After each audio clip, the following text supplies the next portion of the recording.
The wedding night she feared most became the moment that changed everything.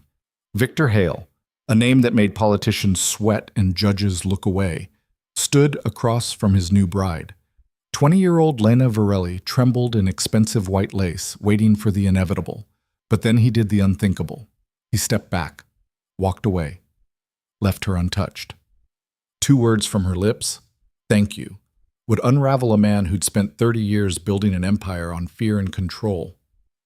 This is their story. Stay until the end, hit that like button, and comment what city you're watching from so I can see how far this story travels. The September rain hammered against the windows of the Hale estate like it was trying to break in. Lena stood in the center of the master bedroom, still wearing the wedding dress that cost more than her family's house. The silk felt like a straitjacket. She'd counted every second of the reception. 4 hours, 17 minutes. 103 handshakes with strangers who looked at her with either pity or envy, mostly pity. The orchestra had played songs she didn't know. The champagne had tasted like metal in her mouth. And through it all, Victor Hale had stood beside her like a monument, his hand occasionally touching the small of her back in a gesture that made her entire body go rigid. Now she was alone with him. The door clicked shut. Her breathing stopped. Victor moved across the room with the efficiency of someone who'd done this 1,000 times before. He loosened his tie, shrugged off his jacket, and draped it over a chair. Lena watched each movement, her fingers twisted in the fabric of her dress so tightly that her knuckles had gone white. He was 47. She'd learned that from the whispered conversations at the reception. 47 years old, never married, no children. A ghost of a man who owned half the city and controlled the other half through favors, blackmail, and carefully placed threats. Her father had smiled when he told her about the arrangement. "You're lucky, Lena. Do you know how many girls would kill for this opportunity?" She hadn't asked what happened to girls who said no to Victor Hale. She didn't need to. "Would you like help with the dress?" Victor's voice cut through her thoughts. It wasn't kind, but it wasn't cruel either. Just practical. "I can manage." Her voice came out smaller than she'd intended. He nodded once and moved toward the bathroom. Lena counted his steps. 8. The door closed. She heard water running. Her hands shook as she reached for the buttons running down her spine. There were 43 of them. She knew because she'd counted them while the seamstress had fitted the dress, while her mother had cried and said how beautiful she looked, while her father had told her to smile more. She got through 12 buttons before her fingers started cramping. The bathroom door opened. She froze. Victor emerged in dark slacks and a white undershirt. No tie, no jacket. For the first time all day, he looked almost human. Almost. "The buttons," he said. Not a question. She turned her back to him, pulled her hair over one shoulder, and waited for his hands. This was it. This was where it started. His fingers touched the first button. Lena felt every muscle in her body lock up, felt the familiar static creeping up her spine, felt the instinct to run, even though she'd learned years ago that running only made things worse. He undid 3 buttons. Then he stopped. "I can call someone," he said. "A maid, if you'd prefer." The offer hung in the air between them. Lena didn't move, didn't breathe. Was this a test? If she said yes, would he be angry? If she said no, would he think she was willing? "Whatever's easier," she whispered. She felt him step back, heard him cross the room, heard him pick up a phone and speak in low tones. 2 minutes later, there was a knock at the door. An older woman entered, gray hair, kind eyes, the kind of face that had seen everything and judged nothing. "Mrs. Hale," she said warmly, "let's get you out of that dress, shall we?" Mrs. Hale. The name sat wrong in Lena's mouth, like borrowed clothes that didn't fit.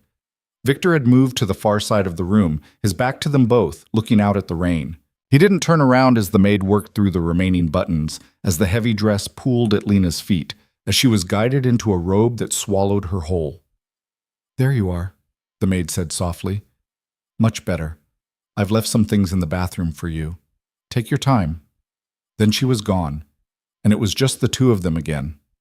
Lena clutched the robe tighter and waited for instructions. Victor still hadn't turned around. "There are clothes in the closet," he said to the window. "Left side. They should fit."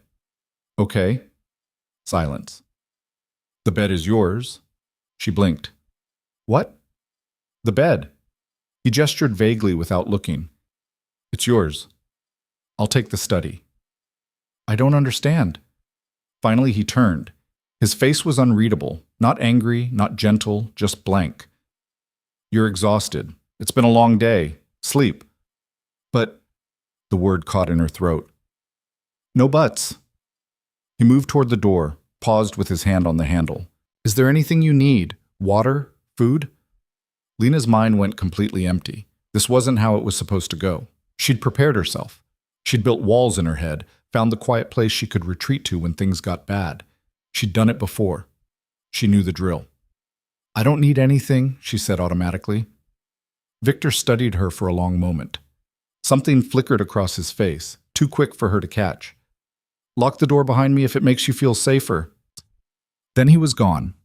Lena stood in the center of the massive bedroom, in a robe 3 sizes too big, listening to his footsteps fade down the hallway.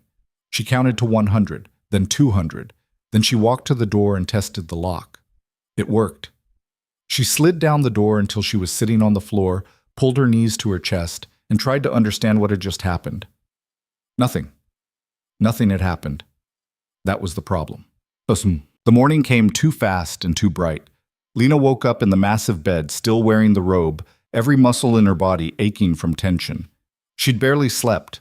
Every sound in the old house had made her jump, creaking floorboards, settling pipes, the wind against the windows. Sunlight poured through gaps in the curtains. She checked the clock on the nightstand. 8:30. Too late. She should have been up hours ago. She scrambled out of bed, her heart racing. Where was the kitchen? What did he eat for breakfast? How did he like his coffee? She didn't know any of it.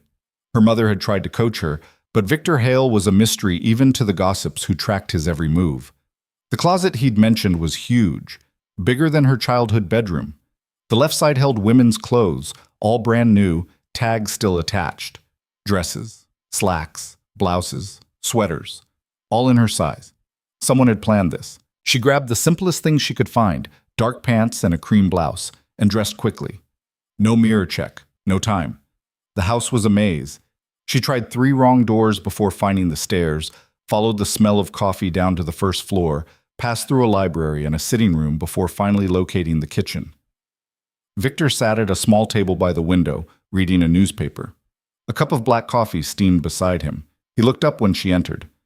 Good morning. I'm sorry. The words tumbled out. I should have been up earlier. I didn't mean to oversleep. Just tell me what you need and I'll... Coffee's in the pot. Cups in the cabinet above.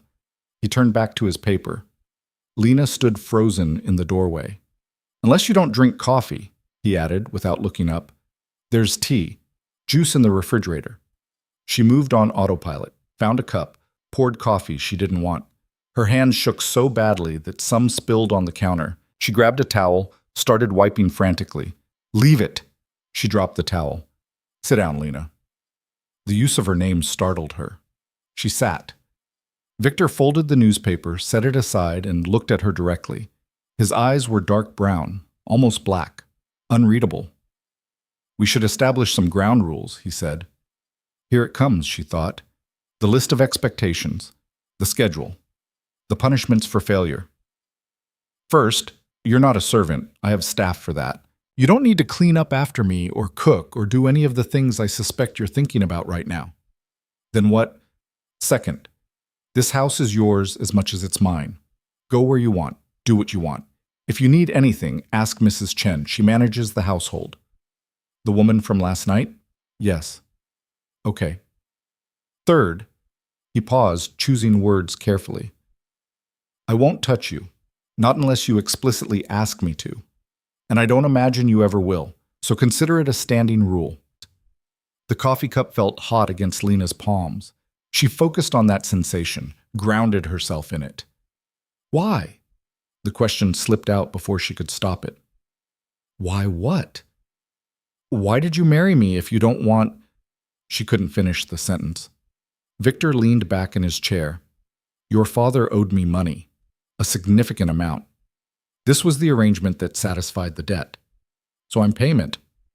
Legally, you're my wife. Practically, you're free to live your life without interference from me. That doesn't make sense. Her voice got stronger. People don't do that. Nobody gets married just to leave someone alone. I do. Why? His jaw tightened. Because I can. Do you have a problem with the arrangement? Yes, she thought, because nothing this good ever lasts, because there has to be a catch, because I don't know what you want from me, and that's worse than knowing. No, she said out loud. Good. He stood, picked up his cup. I have work to do. Mrs. Chen will show you around if you'd like a tour. He was halfway to the door when Lena spoke again. What should I call you? He stopped. What do you mean? Mr. Hale seems formal. Victor seems too familiar. I don't know what's appropriate. Whatever you're comfortable with. That's not helpful. Something that might have been amusement crossed his face. No, I suppose it's not. He considered. Victor is fine. We are married, after all. Then he was gone, and Lena was alone in the kitchen with her untouched coffee and 1,000 questions she didn't have answers for. The days developed a rhythm, even if Lena didn't understand it. Victor left early every morning, before 7. He returned late, sometimes after she'd gone to bed. They crossed paths during breakfast, exchanged maybe 10 words, then lived separate lives under the same roof. Mrs. Chen was kind, but professional. She showed Lena the house, explained the schedule, introduced her to the small staff, a cook, 2 cleaners who came 3 times a week, a gardener she only ever saw from windows. Anything you need, Mrs. Hale, just ask. Everyone called her that, Mrs. Hale, like it was real. She spent the first week mostly in her room. The second week, she ventured into the library. The third week, she started eating breakfast in the kitchen instead of having trays sent up. Victor never commented on any of it, but he noticed. She could tell he noticed. The way his eyes would flick toward her when she entered a room, the slight pause before he returned to whatever he was doing. He tracked her movements the way you'd track a wild animal, careful not to spook it, but always aware of where it was. It should have made her more nervous. Somehow it didn't. One morning in early October, she came downstairs to find him still in the kitchen at 9 a.m. He was on the phone, his voice low and sharp. I don't care what excuse they gave you. The contract was explicit. They either honor it or they deal with the consequences. He listened to whoever was on the other end. Then make them understand. I'll be in the office by 11. He hung up and saw her standing in the doorway. Problem? She asked before she could stop herself. Nothing that won't be resolved by lunch. He poured himself more coffee. You're up early. I could say the same about you. Meeting got postponed. He gestured to the coffee pot. Help yourself. She did, but instead of leaving, she stayed standing near the counter. Can I ask you something? You can ask. What do you do? For work, I mean. Everyone talks about Victor Hale like they know exactly what you do, but nobody actually says it. He studied her over the rim of his cup. I solve problems. That's vague. It's accurate. It's a non-answer. His eyebrow rose slightly. You're more direct this morning. Lena felt heat rush to her face. She'd pushed too far, spoken too freely. I'm sorry. I shouldn't have... Don't. The word came out sharper than he probably intended. He softened his tone. Don't apologize for asking questions. I prefer direct conversation. Oh. To answer your question, I own several businesses. Real estate, primarily, some investments. I broker deals between parties who might not otherwise work together. That sounds like a job that makes people either love you or hate you. Mostly hate. He said it like he was commenting on the weather. Doesn't that bother you? No. Lena took a sip of coffee, thinking, my father was terrified of you. Most people are. Are you proud of that? Victor's expression didn't change, but something shifted behind his eyes. I've never thought about it in those terms. Fear is useful. Pride isn't. That's sad. Is it? Yes. She surprised herself with the certainty in her voice. Being feared isn't the same as being respected, and it's definitely not the same as being valued. Silence filled the kitchen. Victor set down his cup slowly. Where did you learn that? He asked quietly. My grandmother. Before she died, she used to say that power you take is different from power people give you. One makes you strong, the other makes you lonely. Smart woman. She was. Victor checked his watch. I need to go. But Lena, yes? Thank you. For what? For saying what you think. He left before she could respond. The nightmare started the second week. Lena would wake up gasping, her heart hammering, the sheets tangled around her legs. The dreams were always the same. Fragments of memory, distorted and looping. Her father's voice. The sound of a belt coming off. The locked closet. The apologies that meant nothing. She'd learned to cry silently years ago. Even now, in a house where nobody would punish her for making noise, the habit held. On the night of October 15th, she woke up screaming. She clamped her hand over her mouth immediately, but it was too late. Footsteps pounded down the hallway. The door flew open. Victor stood there in sweatpants and a t-shirt, his hair messed up, looking more human than she'd ever seen him. What happened? His eyes scanned the room, looking for threats. Nothing. Bad dream. I'm fine. You're shaking. I said I'm fine. He didn't leave. Instead, he flipped on the light, and Lena instinctively turned her face away. Do you need water, Mrs. Chen? A doctor? No, please just go. Lena, I'm fine. The words came out too loud, too sharp. She pulled the blanket up to her chin. Please. Victor stayed in the doorway for another long moment, then stepped back. I'll be in the study if you need anything. The door closed softly. Lena buried her face in the pillow and tried to remember how to breathe. The next morning, Victor was already gone by the time she came downstairs. But there was a note on the kitchen table in precise handwriting.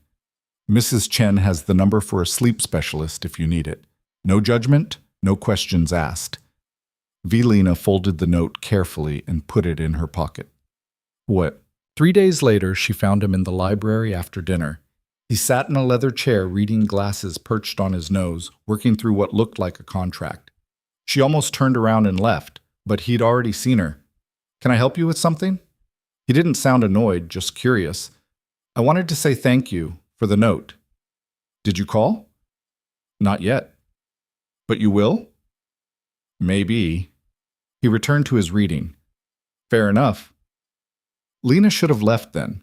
Instead, she heard herself ask, Why are you being kind to me?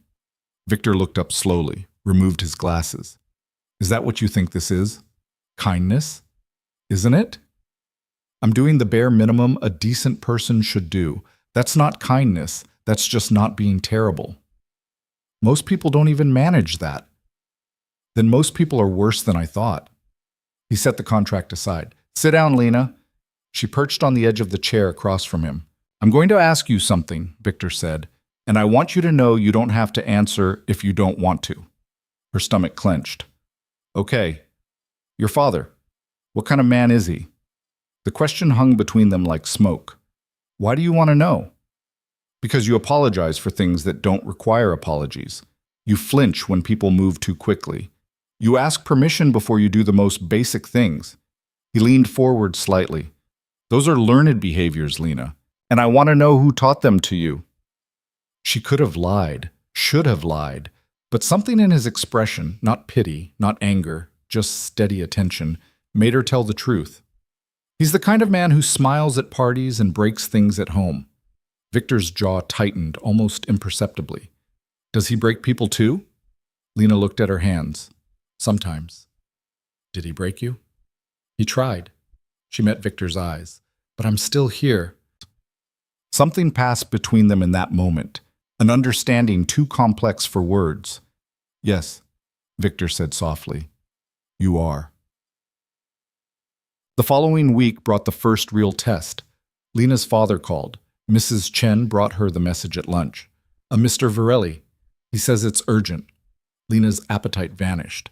Did he say what he wanted? Just that he needs to speak with you. Shall I tell him you're unavailable? Yes, she thought. Tell him I'm dead. Tell him I've moved to another country. Tell him anything except the truth. No, she said instead. I'll call him back. She used the phone in the library, hands shaking as she dialed. He picked up on the second ring. Lena, finally. Her father's voice was warm, jovial, the voice he used for outsiders. How's married life treating you? It's fine. Just fine? Come on, sweetheart. You're living in that mansion, married to one of the most powerful men in the city. You should be over the moon. What do you want, Dad? A pause. When he spoke again, the warmth had dropped a few degrees. Can a father check on his daughter? You've never cared about checking on me before. That's hurtful, Lena. After everything I've done for you, what do you want? He sighed dramatically. Fine. I need a favor. Small thing, really. There's a business deal I'm working on, and having Victor's name attached would really help smooth things over. Just a signature on some paperwork. An endorsement. Ask him yourself. I thought it might be better coming from you, wife to husband. More personal. No. Lena, I said no. The silence on the other end felt dangerous. When her father spoke again, his voice had gone flat. You seem to be forgetting something, sweetheart. I'm the reason you have this life. I arranged this marriage. I gave you to Victor Hale. The least you can do is show a little gratitude. There it was. The truth underneath the charm. I don't owe you anything, Lena said, and her voice only shook a little. Really? Because I remember a scared little girl who used to beg me for mercy. I wonder if Victor knows about that girl. I wonder what he'd think if he knew what you really are. The old fear crept up her spine, cold and familiar, but something new pushed back against it, anger. Goodbye, Dad. She hung up before he could respond. Her hands were shaking so badly she had to sit down. She'd never done that before. Never hung up on him, never said no outright, never pushed back. It felt terrifying and exhilarating in equal measure. Victor came home early that evening. Lena was in the kitchen helping Mrs. Chen with dinner, or trying to. The older woman kept shooing her away from the stove. You're a guest in this house, Mrs. Chen kept saying. I'm the wife. I should be useful. You want to be useful? Set the table. Lena was arranging silverware when Victor walked in. He looked tired, more than usual. There were new lines around his eyes. Something smells good, he said. Mrs. Chen made roast chicken. Lena set down the last fork. Are you hungry? Starving. They ate together, something that rarely happened. Mrs. Chen served them and then tactfully disappeared. For several minutes, the only sounds were silverware against plates. Your father called today, Lena said suddenly. Victor's fork paused midway to his mouth. Did he? He wanted me to ask you for a business favor. What did you tell him? No? Victor set down his fork and gave her his full attention. How did he take it? Not well. She pushed food around her plate. He said some things, threatened to tell you things about me. What kind of things?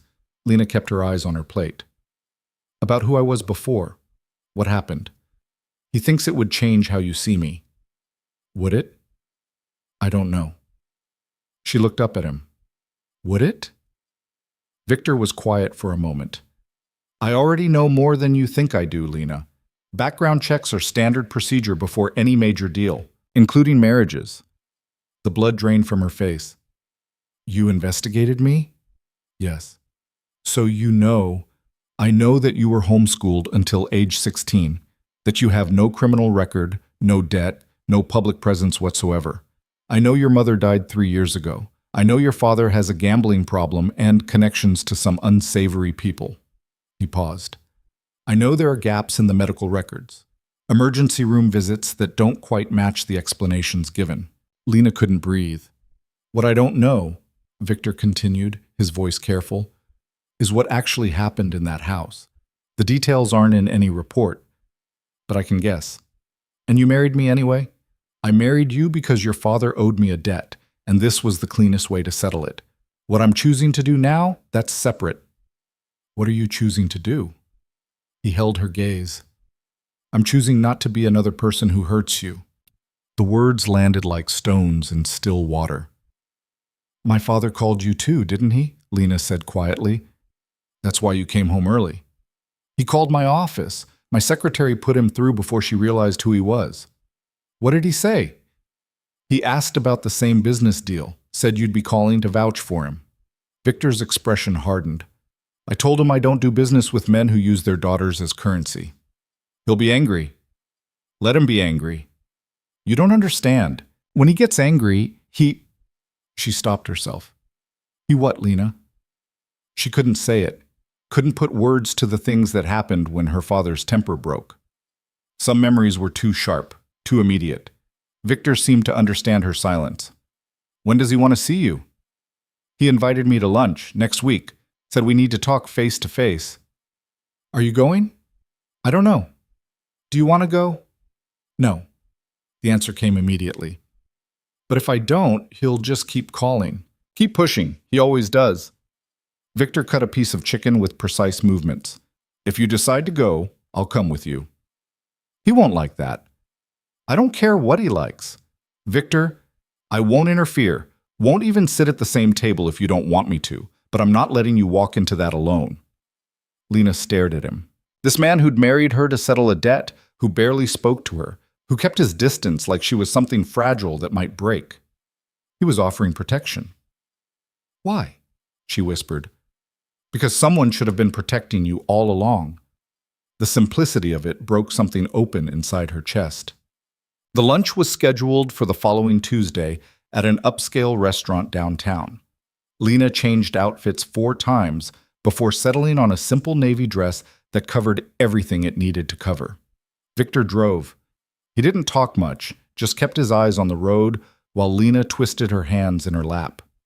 You can still cancel, he said as they pulled up to the restaurant. I can't. You can. I'll handle it. No. She took a breath. I need to do this. They walked in together. Her father was already seated at a table near the back, prime location, expensive wine already poured. He stood when he saw them, his smile bright and false. Lena, sweetheart, you look beautiful. He moved to hug her. She stepped back. Dad, this is my husband, Victor. We've spoken on the phone. Victor's voice was ice. He didn't offer his hand. Her father's smile tightened. I thought this was going to be a private lunch. Change of plans, Lena said. I see. Her father's eyes flicked between them. Well, shall we sit? Victor pulled out Lena's chair, waited until she was settled, then took the seat beside her. Her father sat across from them, his expression carefully neutral. I already ordered for you, Lena, the salmon you used to like. I'm vegetarian now, she lied. Since when? Since I decided to be. A waitress appeared. Victor ordered for both of them without consulting the menu. Her father's jaw tightened. The meal was excruciating. Her father tried to make small talk, asking about the house, about married life, about whether they'd thought about children yet. Each question felt like a probe, looking for weakness. Victor deflected most of them with minimal words. Lena focused on eating, on keeping her breathing steady, on not letting her hands shake. Halfway through the main course, her father set down his fork and leaned back. Lena, honey, I think we need to talk, alone. Anything you need to say, you can say in front of my husband. This is family business. Victor is family now. Her father's mask slipped. Lena, I am still your father. You owe me respect. Respect is earned, Lena said quietly. You taught me that. Don't get smart with me, girl. Victor's hand moved under the table, settled gently on Lena's knee. Not possessive, grounding. Mr. Varelli, Victor said, his voice pleasant but dangerous. I think we're done here. Excuse me? This lunch is over. You've said what you came to say. Now we're leaving. Her father's face flushed red. You can't just... Yes, I can. Victor stood, helped Lena to her feet. And one more thing. This is the last time you contact my wife. Any future communications go through my lawyer. Are we clear? You have no right. I have every right. She's under my protection now. Victor's eyes went cold. And unlike you, I take that responsibility seriously. They walked out of the restaurant while her father sputtered protests. Victor kept his hand on the small of Lena's back, steady and sure, until they reached the car. Inside, with the doors closed and the engine running, Lena finally let herself shake. I'm sorry, she whispered. For what? For dragging you into this. For being so broken that you have to deal with... Stop! Victor's voice was firm but not harsh. You're not broken, Lena. You're surviving. There's a difference. It doesn't feel like it. He pulled the car out of the parking lot. Your father is a coward and a bully, and now he knows he can't touch you anymore. He'll find a way. Let him try. They drove in silence for several blocks. Then Lena said, "Thank you." "For what?" "For being there. For standing up to him. For—" Her voice cracked. "For believing me without making me prove it." Victor's hands tightened on the steering wheel.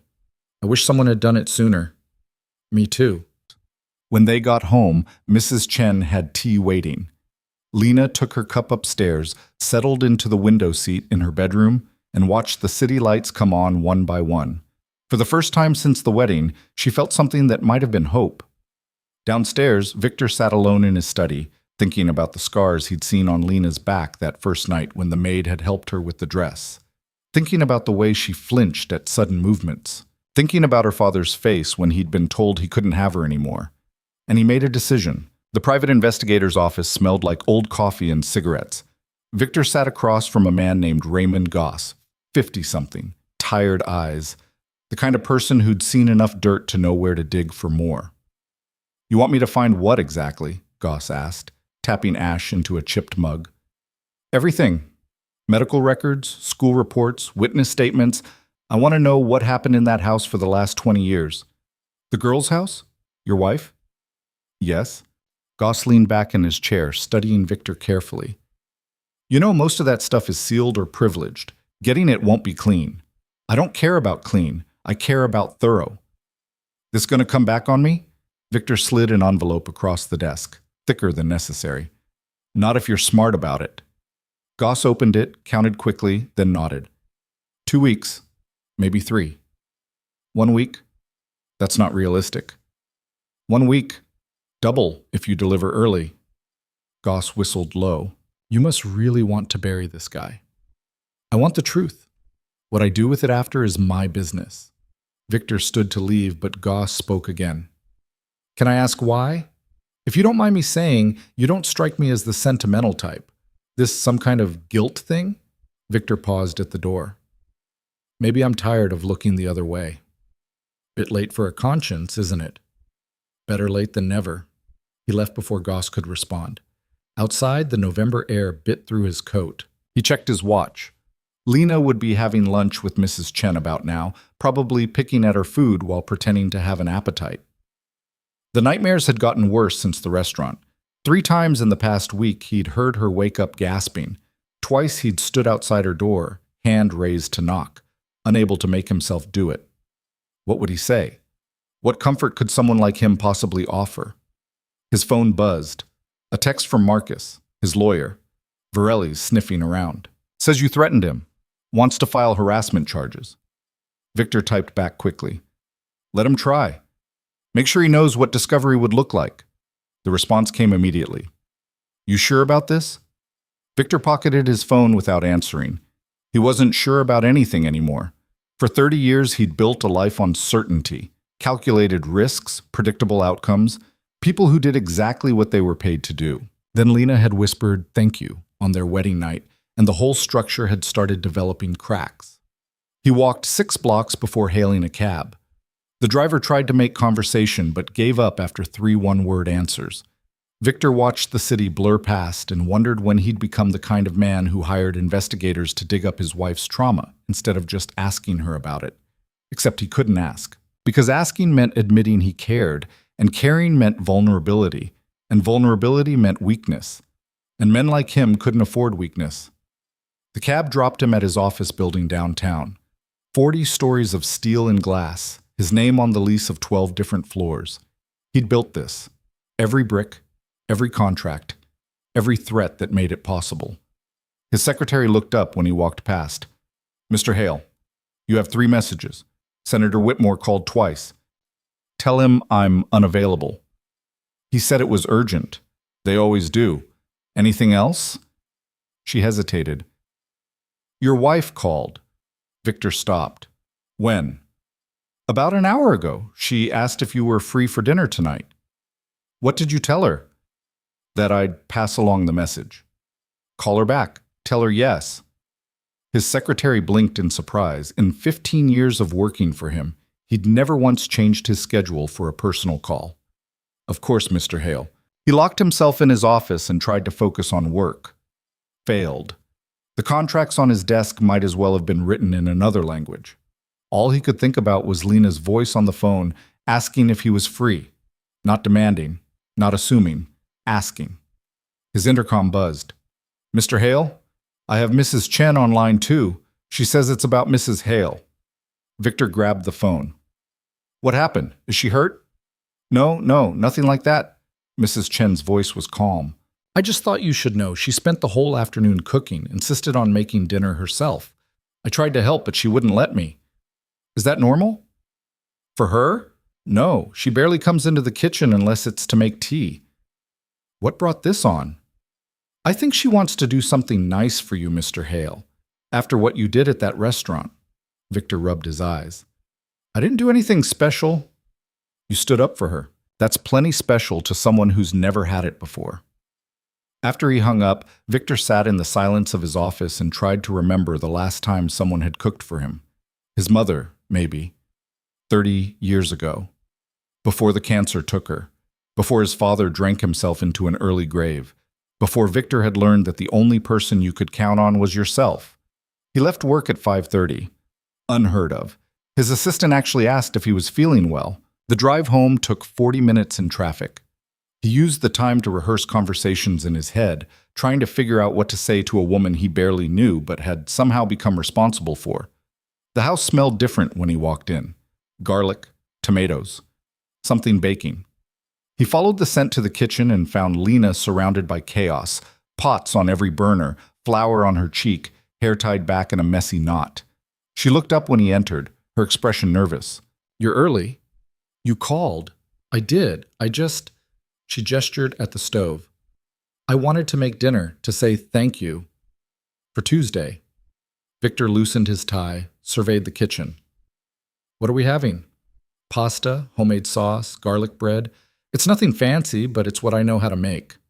She bit her lip. Is that okay? I should have asked what you like. I didn't think Lena. She stopped talking. It's perfect.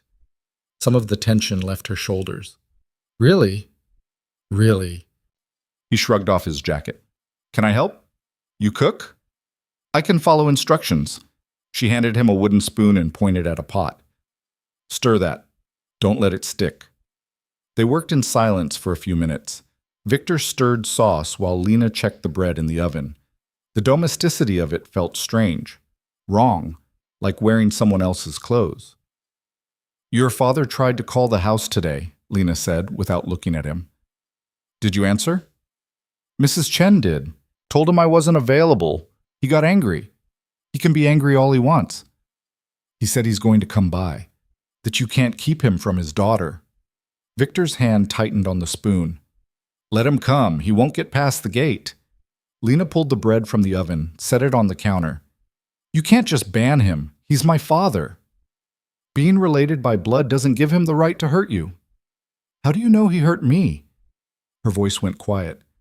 I never told you the details. Victor met her eyes. You didn't have to. She turned away, started draining pasta. Her hands shook slightly.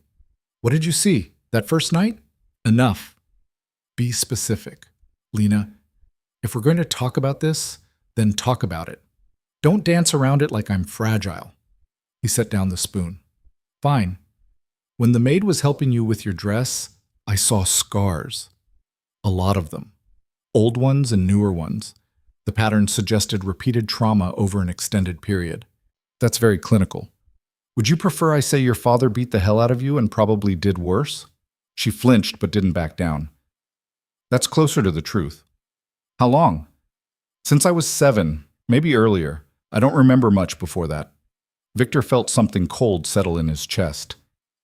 And your mother? She tried to stop him at first, then she stopped trying, then she died, and it was just me. The hospital visits, the gaps in your records. Broken ribs, concussion, split lip that needed stitches. Her voice was flat, reciting facts. He was always careful, never anywhere that would show in short sleeves. Lena, he used to lock me in the closet when he got really mad, hours sometimes. Once it was 2 days. She ladled sauce onto plates with mechanical precision. I used to count the minutes, taught myself to slow my breathing so I wouldn't panic. Victor wanted to reach for her but didn't know how. I'm sorry. Don't be sorry. Just don't let him in this house. I won't. She finally looked at him. Her eyes were dry but haunted. Promise me. I promise. They ate dinner at the small kitchen table. The food was good, better than good. Lena had real skill in the kitchen, the kind that came from years of practice. She noticed him noticing. My grandmother taught me, before she got sick. Cooking was the only time my father left me alone. He liked having dinner ready when he got home. Your grandmother, the one who talked about power? Yeah. She lived with us for a few years. She used to tell me stories about her life, about the choices she made. Lena pushed pasta around her plate. She told me once that survival was a victory, even when it didn't feel like one. Smart woman. She was the only person who ever made me feel like I mattered. You do matter. Lena looked up sharply. Lena, why do you say things like that? Like what? Like you actually care what happens to me. Victor set down his fork. Who says I don't? You married me to settle a debt. You've said it yourself. That's why I married you. It's not why I'm choosing to keep you safe. Then why? He didn't have a good answer, didn't have any answer that made sense, so he went with the truth. I don't know. Lena studied him across the table. That's the first honest thing you've said to me. What do you mean? Everything else you say is so controlled, measured, like you're reading from a script, but just then, you actually sounded confused. I am confused. About what? You. He leaned back in his chair. You should hate me. I'm part of the system that trapped you, another man controlling your life. You're not controlling me. I married you without asking what you wanted. Nobody asked what I wanted. At least you're not pretending it's for my own good. Victor shook his head. That's a pretty low bar. It's the only bar I've got. They cleaned up together. Lena washed, Victor dried. The silence wasn't uncomfortable this time, just quiet. When the last dish was put away, Lena dried her hands and turned to face him. Can I ask you something? Go ahead. When you did the background check on me, what were you looking for? Red flags, criminal history, debts, connections to people who might cause problems. Did you find any? No, he paused. But I found the gaps, the things that weren't there but should have been. Like what? Friends, social media, any evidence that you existed outside that house. He met her eyes. It was like you'd been erased. I was. She said it simply. My father didn't want anyone asking questions. Easier to keep me isolated, homeschooled, no internet, no phone. The only time I left the house was for church on Sundays, and he never let me out of his sight. What about after your mother died? Worse. He said I was all he had left, that I owed him my loyalty. Her jaw tightened. Loyalty meant doing whatever he said without question. Victor's hands clenched involuntarily. Where is he now? Your father? I don't know. Why? Just curious. But Lena knew him well enough by now to catch the lie. Victor, what are you planning? Nothing. Don't lie to me. He considered his words carefully.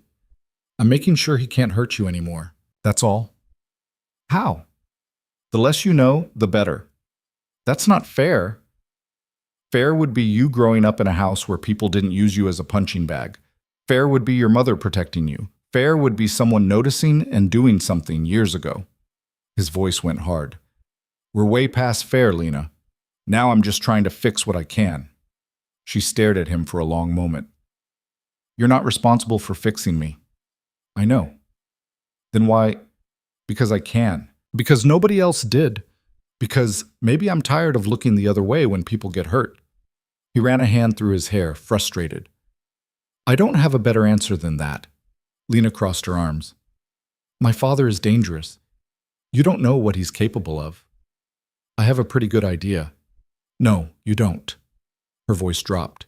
He's killed people, Victor. I've seen things, heard things. He has connections you wouldn't believe. So do I. That's not the point. What is the point? The point is that if you go after him, he'll come after you. And he won't stop until... She cut herself off. Until what?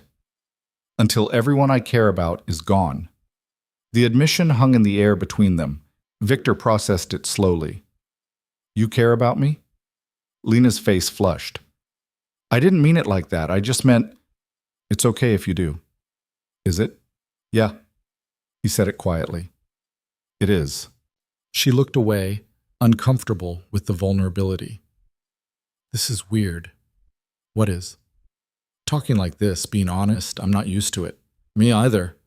Really? You seem so controlled all the time. Victor almost laughed. Control is just fear with better packaging. What are you afraid of? The question caught him off guard. He started to deflect, then stopped himself. If he was asking her to be honest, he owed her the same. Becoming my father, dying alone, mattering to no one. He met her eyes. Pick one. Lena moved closer, just a step. You're not going to die alone. How do you know? Because you're standing here having this conversation instead of hiding in your study. That counts for something. Does it? Yeah. She smiled slightly. It does. They stood there in the kitchen, 3 feet apart, but somehow closer than they'd ever been. Victor wanted to say something more, something meaningful, but the words wouldn't come. So he settled for simpler truth. Thank you for dinner. You're welcome. Good night, Lena. Good night. He made it halfway to the door before she spoke again. Victor? He turned. I'm glad you were early. Something in his chest loosened. Me too. He went to his study instead of his bedroom, poured himself 2 fingers of whiskey, and didn't drink it. Just sat in the dark, thinking about scars and gaps, and a woman who thought survival was victory. His phone buzzed, a text from Goss. Found something. You're not going to like it. Call me. Victor dialed immediately. What did you find? Hospital records from when she was 12. Broken arm, fractured jaw, 3 cracked ribs. The attending physician made a note recommending a social services investigation. And? Report was filed. Investigation was opened. Then it disappeared. Like someone made it vanish. Who? Still working on that. But whoever did it had serious pull. We're talking judges, cops, maybe higher. Victor's grip on his phone tightened. Keep digging. There's more. I talked to a neighbor from the old house. Woman named Patricia Ellis. She remembers the family, says she called the police twice about hearing screaming. Both times officers showed up, talked to the father, and left. Never even asked to see the girl. The father paid them off. That's my guess. But Ellis said something else. She said the mother came to her once, asked if she could hide the daughter for a few days. Ellis said yes, but the girl never showed. Week later, the mother was dead. Victor's blood went cold. How did she die? Official report says overdose, pills and alcohol, but Ellis didn't buy it, said the woman wasn't the type. You think the father killed her? I think it's worth looking into. Victor closed his eyes. What else? That's all I've got so far, but Mr. Hale, this guy is connected, really connected. I found 3 sealed cases, 4 dismissed charges, and enough holes in the public record to drive a truck through. Whatever you're planning, you better be careful. I'm always careful. No offense, but guys who hire me are usually anything but careful. Victor hung up and drained the whiskey in one swallow, poured another, stared at his phone and debated whether to tell Lena what he'd learned. No, not yet. Not until he had all of it. He spent the next hour making calls. Quiet calls to people who owed him favors. People who knew how to find information that didn't want to be found. By midnight, he had 3 more investigators working the case, 2 lawyers reviewing options, and 1 very nervous judge who suddenly remembered he had vacation days to burn. The pieces were moving. Soon he'd have everything he needed. Then her father would learn what it meant to threaten someone under Victor Hale's protection. Upstairs, Lena lay awake in the massive bed, staring at the ceiling. The conversation in the kitchen kept replaying in her head. The way Victor had looked at her, the things he'd said, the careful distance he always maintained, like he was afraid of getting too close. She understood that fear, lived with it every day. But tonight, for just a moment, she'd wanted to cross that distance, wanted to reach out and touch him, just to see what would happen, just to know if the careful control he maintained would crack. She didn't, of course. That would require a kind of bravery she didn't possess. Better to keep the distance, safer. Her phone buzzed on the nightstand, a text from an unknown number. "You can't hide from me forever, sweetheart. We need to talk." "Dad." Her hands started shaking. She deleted the message, blocked the number. It wouldn't help. He'd just use a different one. He always did. She thought about going to Victor, telling him about the text. But what would that accomplish? More protection? More walls? At some point, she had to stand on her own. Except she didn't know how. Another text came through. Different number. "I forgive you for Tuesday. I know he's controlling you. When you're ready to come home, I'll be waiting."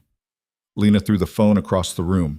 It hit the wall and clattered to the floor. She pulled the blanket over her head and tried to remember how to breathe. Downstairs, Victor heard the sound. Faint, but unmistakable. He was moving before he thought about it, taking the stairs 2 at a time. He knocked on her door. "Lena?" No answer. "Lena, I heard something. Are you okay?" "I'm fine." The tremor in her voice said otherwise. "Can I come in?"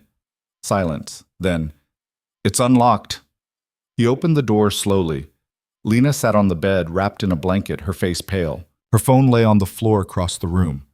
"What happened?" "Nothing. She swallowed hard. "He texted me. Twice. Different numbers." Victor crossed the room, picked up the phone, checked the messages before she could stop him. His expression went dark. "When did these come through?"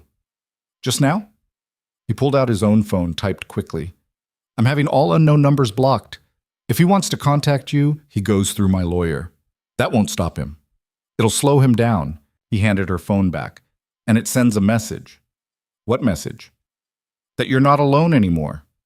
Lena looked at him. Really looked at him.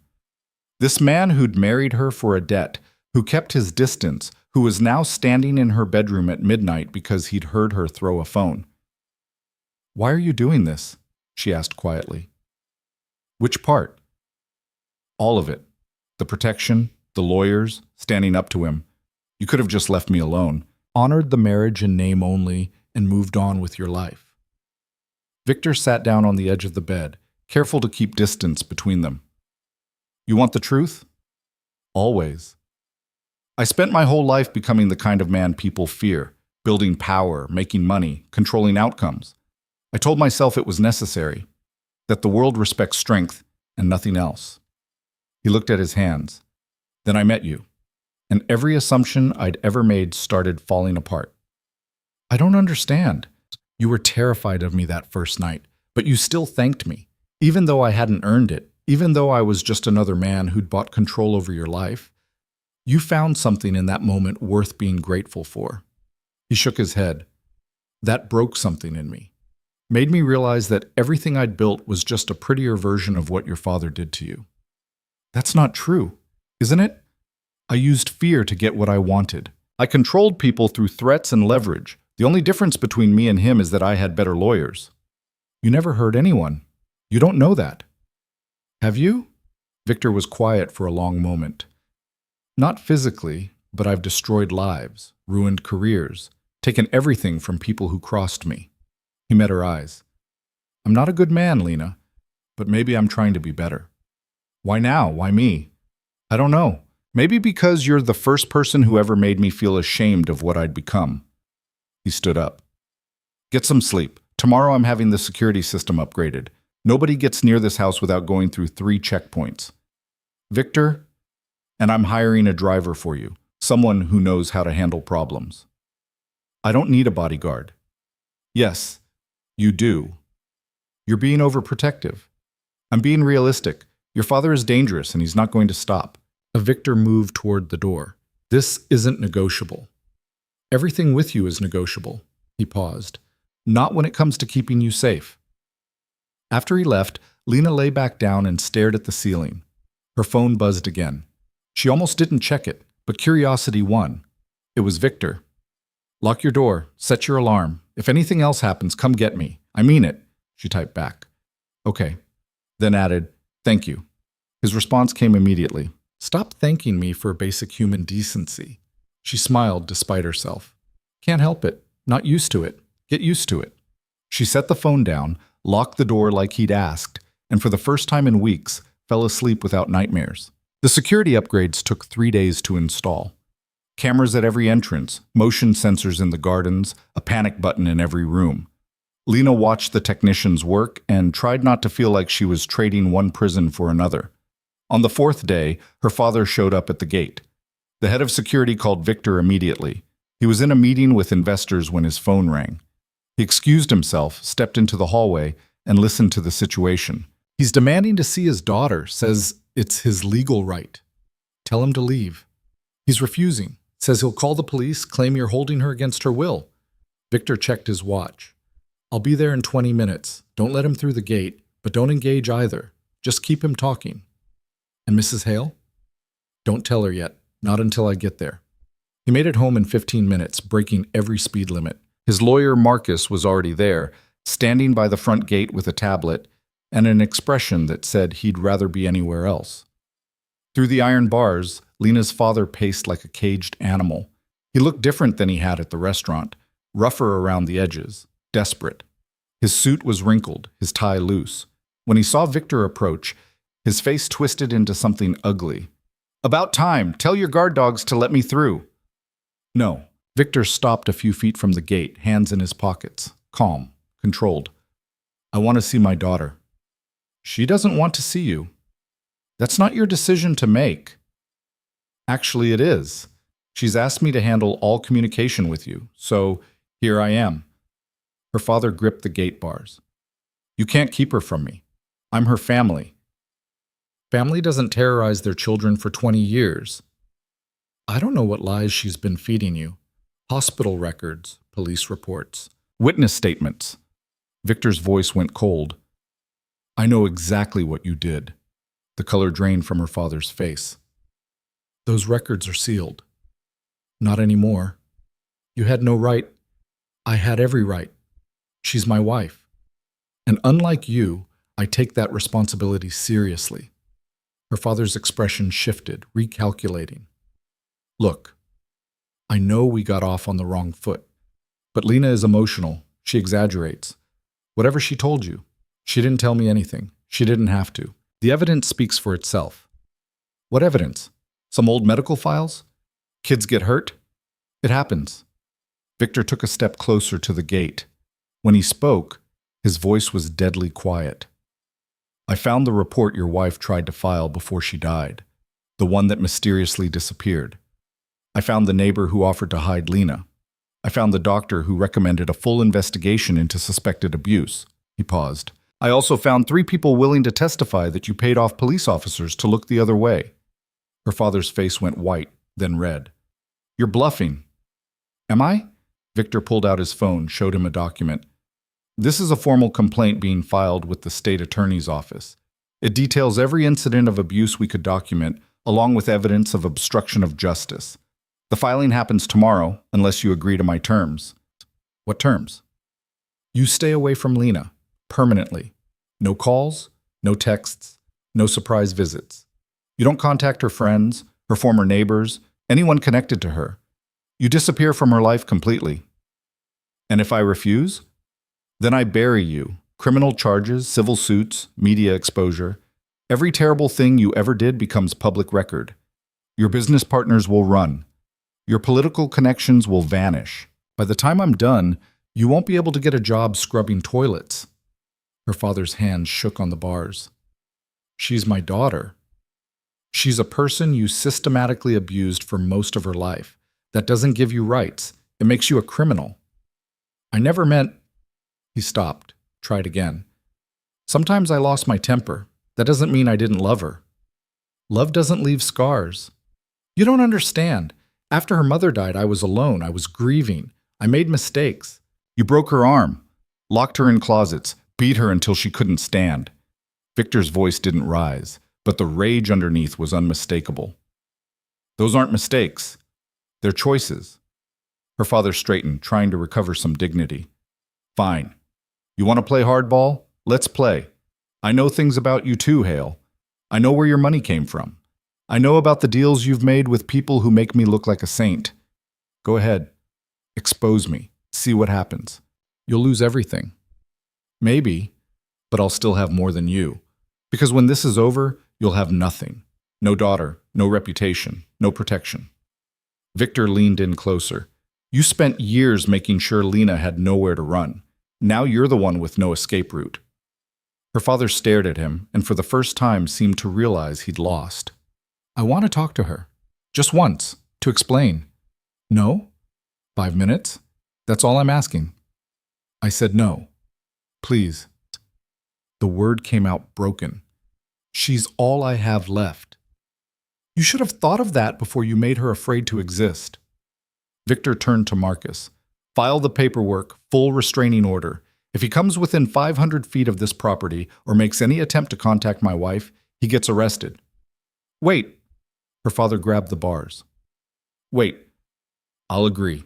I'll stay away. Just don't file those charges. Please. Victor stopped. You'll sign a legal agreement. No contact, no exceptions. Any violation and everything goes public. Fine. Yes, whatever you want. Marcus will draw up the papers. You'll sign them by end of business today, or the deal's off. Victor started walking back toward the house. Hale, her father's voice cracked. Tell her I'm sorry. Tell her I never wanted to hurt her. Victor didn't turn around. Tell her yourself. In about 20 years, when you've actually changed. Inside the house, he found Lena standing in the foyer. She'd heard everything through the intercom system. You shouldn't have listened to that, he said. Why not? It was about me. Because you didn't need to hear his excuses. She crossed her arms. I needed to hear you destroy him. Victor studied her carefully. Are you okay? I don't know. She moved to the window, looked out toward the gate where her father still stood. Part of me wanted to go out there, to face him. Why didn't you?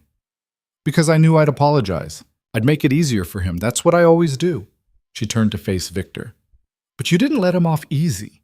You didn't accept his excuses or his fake apologies. You just ended it. Is that what you wanted? Yes. Her voice was firm. It's exactly what I wanted. Victor loosened his tie, suddenly exhausted. He's going to sign the papers. After that, he's legally prohibited from contacting you. What if he violates it? Then he goes to jail, and all those sealed records become evidence in a criminal trial. Lena sat down on the stairs, her legs suddenly shaky. I can't believe it's over. It's not over, not completely, but it's a start. She looked up at him, eyes bright with unshed tears. Why are you doing this? And don't say it's because you can. I need a real answer. Victor sat down beside her, leaving a careful foot of space between them. You remember that first night, when I left you alone? Yes. I did that because I'd spent 30 years becoming someone I didn't particularly like. Someone who took what he wanted and didn't think about the cost. He stared at his hands. Then I saw you standing there in that dress, terrified, and I realized I had a choice. I could be another person who hurt you, or I could be different. That's not a full answer. No, it's not. He was quiet for a moment. The full answer is that somewhere in the last few weeks, I started caring whether you felt safe, whether you smiled, whether you could sleep through the night without nightmares. He finally looked at her. I didn't plan that. Didn't want it. But here we are. Lena's breath caught. Victor, you don't have to say anything. I'm not asking for anything from you. I just wanted you to know why I did what I did out there. What if I want to say something? Then say it. She turned toward him, close enough now that he could see the flecks of gold in her brown eyes. I think I'm starting to trust you, and that terrifies me. Why? Because everyone I've ever trusted has hurt me. My father, my mother in her own way, even my grandmother for dying and leaving me alone. Her voice got smaller. What if you hurt me too? I probably will. Not on purpose, but I'll mess up. Say the wrong thing, make the wrong choice. He held her gaze. But I won't abandon you, and I'll never use your fear against you. That's the best promise I can make. A tear slipped down her cheek. She wiped it away quickly. That's a really low bar. It's the only one I know how to clear right now. She laughed, a wet sound that was half sob. We're a mess, aren't we? Completely. They sat there on the stairs in silence. After a while, Lena leaned her head against his shoulder. Victor went rigid for a second, then carefully relaxed. Her hair smelled like vanilla and something floral he couldn't name. "Thank you," she whispered. "You're welcome." They stayed like that until Marcus called to say the papers were signed. The next few weeks brought a strange kind of peace. Without the constant threat of her father, Lena started emerging from her shell in ways Victor hadn't expected. She took over the kitchen entirely, much to the cook's dismay. Started reading books from the library and leaving them scattered around the house. Began taking walks in the garden every morning, regardless of weather. Victor found himself adjusting his schedule to be home for dinner more often. They'd eat together, talk about nothing important, and slowly learn how to be comfortable in each other's presence. One evening in early December, Lena appeared in his study with a question. "Can I ask you something personal?" Victor looked up from his laptop. "Go ahead." "Why have you never been married before? I mean, you're wealthy, successful, not terrible to look at. Women must have thrown themselves at you." "Not terrible to look at? High praise." She blushed. "You know what I mean." "I do, and the answer is complicated." He closed his laptop, gave her his full attention. "My father was a drunk who beat my mother. Not as badly as yours beat you, but enough. I grew up thinking that's what men did. They took their anger out on the people who couldn't fight back." "But you didn't become that." "No. I became something else. Someone who controlled everything and everyone around him so thoroughly that violence became unnecessary." He paused. "I didn't want to bring that into a marriage. Didn't trust myself not to. And now I'm married anyway, and discovering that maybe I'm capable of more than I thought." Lena moved closer, settled into the chair across from his desk. "Can I tell you something?" "Always. I used to fantasize about running away. I'd plan it in detail, where I'd go, how I'd survive, what name I'd use. But I never did it." "Why not?" "Because I was more afraid of the unknown than I was of what I already knew." She looked at her hands. "That's pathetic, isn't it? That's survival. It's cowardice." "No, cowardice is giving up. You never gave up. You adapted. You survived." "There's courage in that." "I don't feel brave. Brave people rarely do. They just keep moving forward anyway." She smiled slightly. "Where'd you learn that?" "My mother. She stayed with my father for 15 years before the cancer took her. Used to tell me that courage wasn't about big dramatic moments. It was about getting up every day and choosing to keep going." "Did you believe her?" "Not at the time, but I'm starting to." They fell into silence. Outside, snow had started falling. Lena watched it through the window, mesmerized. "I've never seen snow before," she said quietly. Victor stood up. "What?" "My father didn't let me go outside when it snowed. Said I'd track it in and make a mess."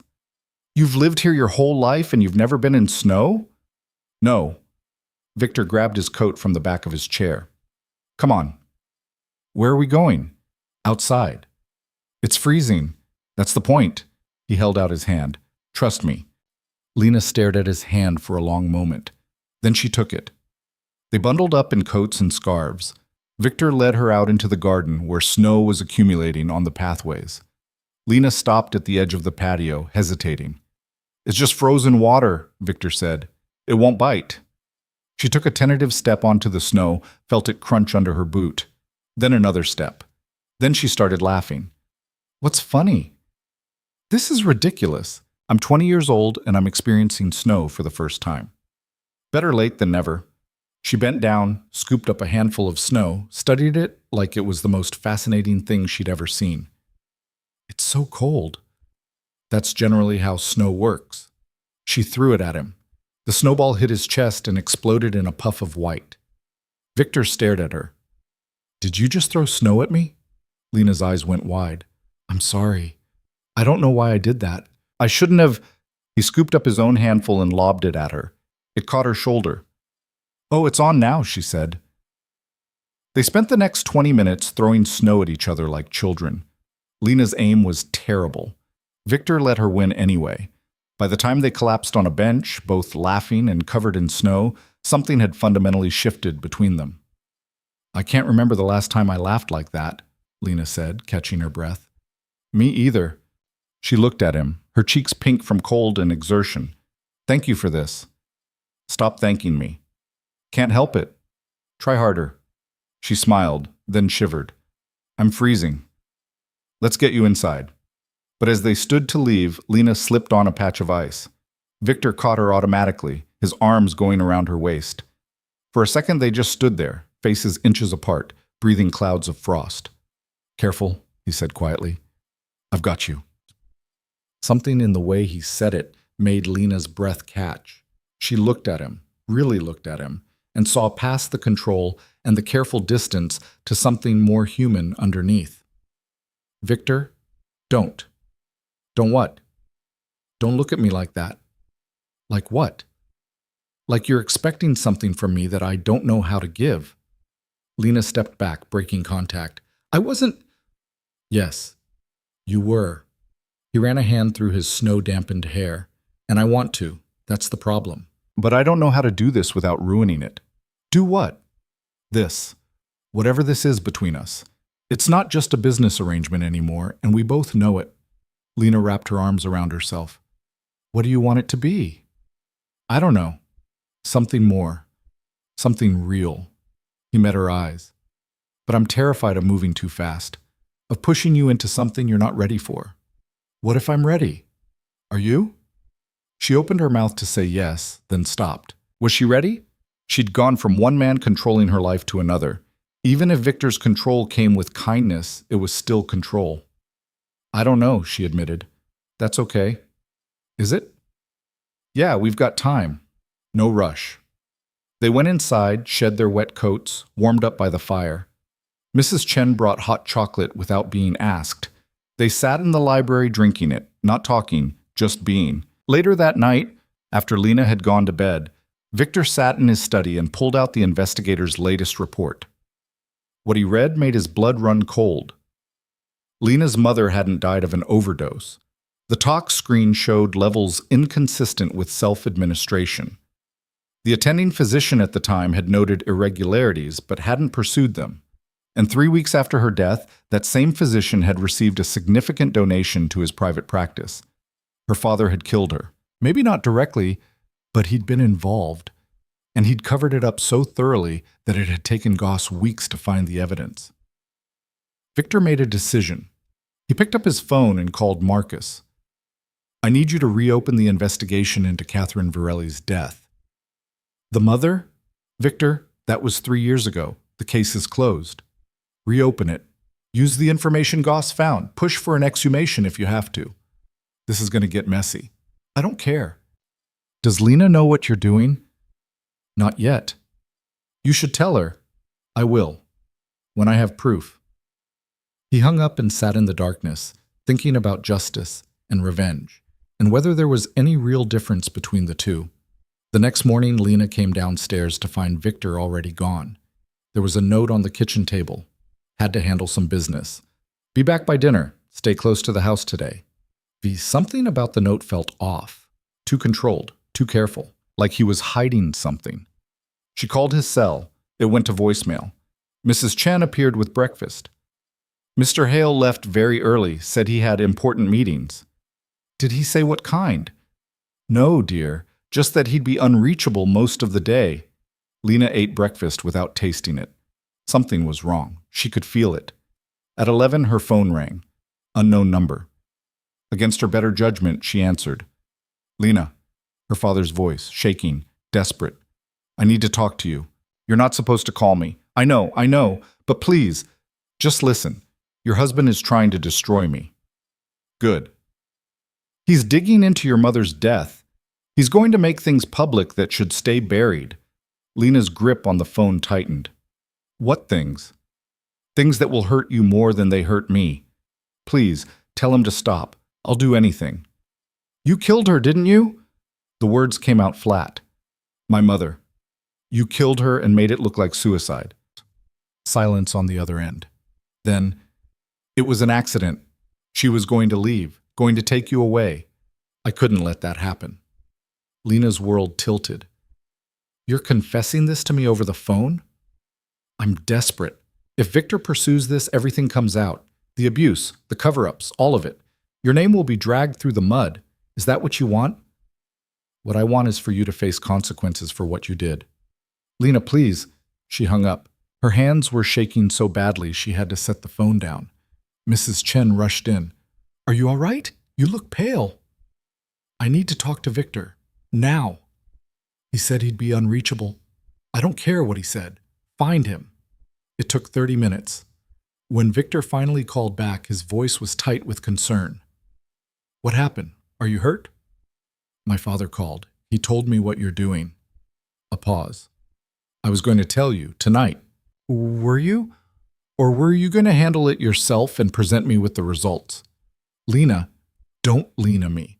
You're investigating my mother's death without telling me, making decisions about my life without asking what I want. I'm trying to protect you. I don't need protection from the truth.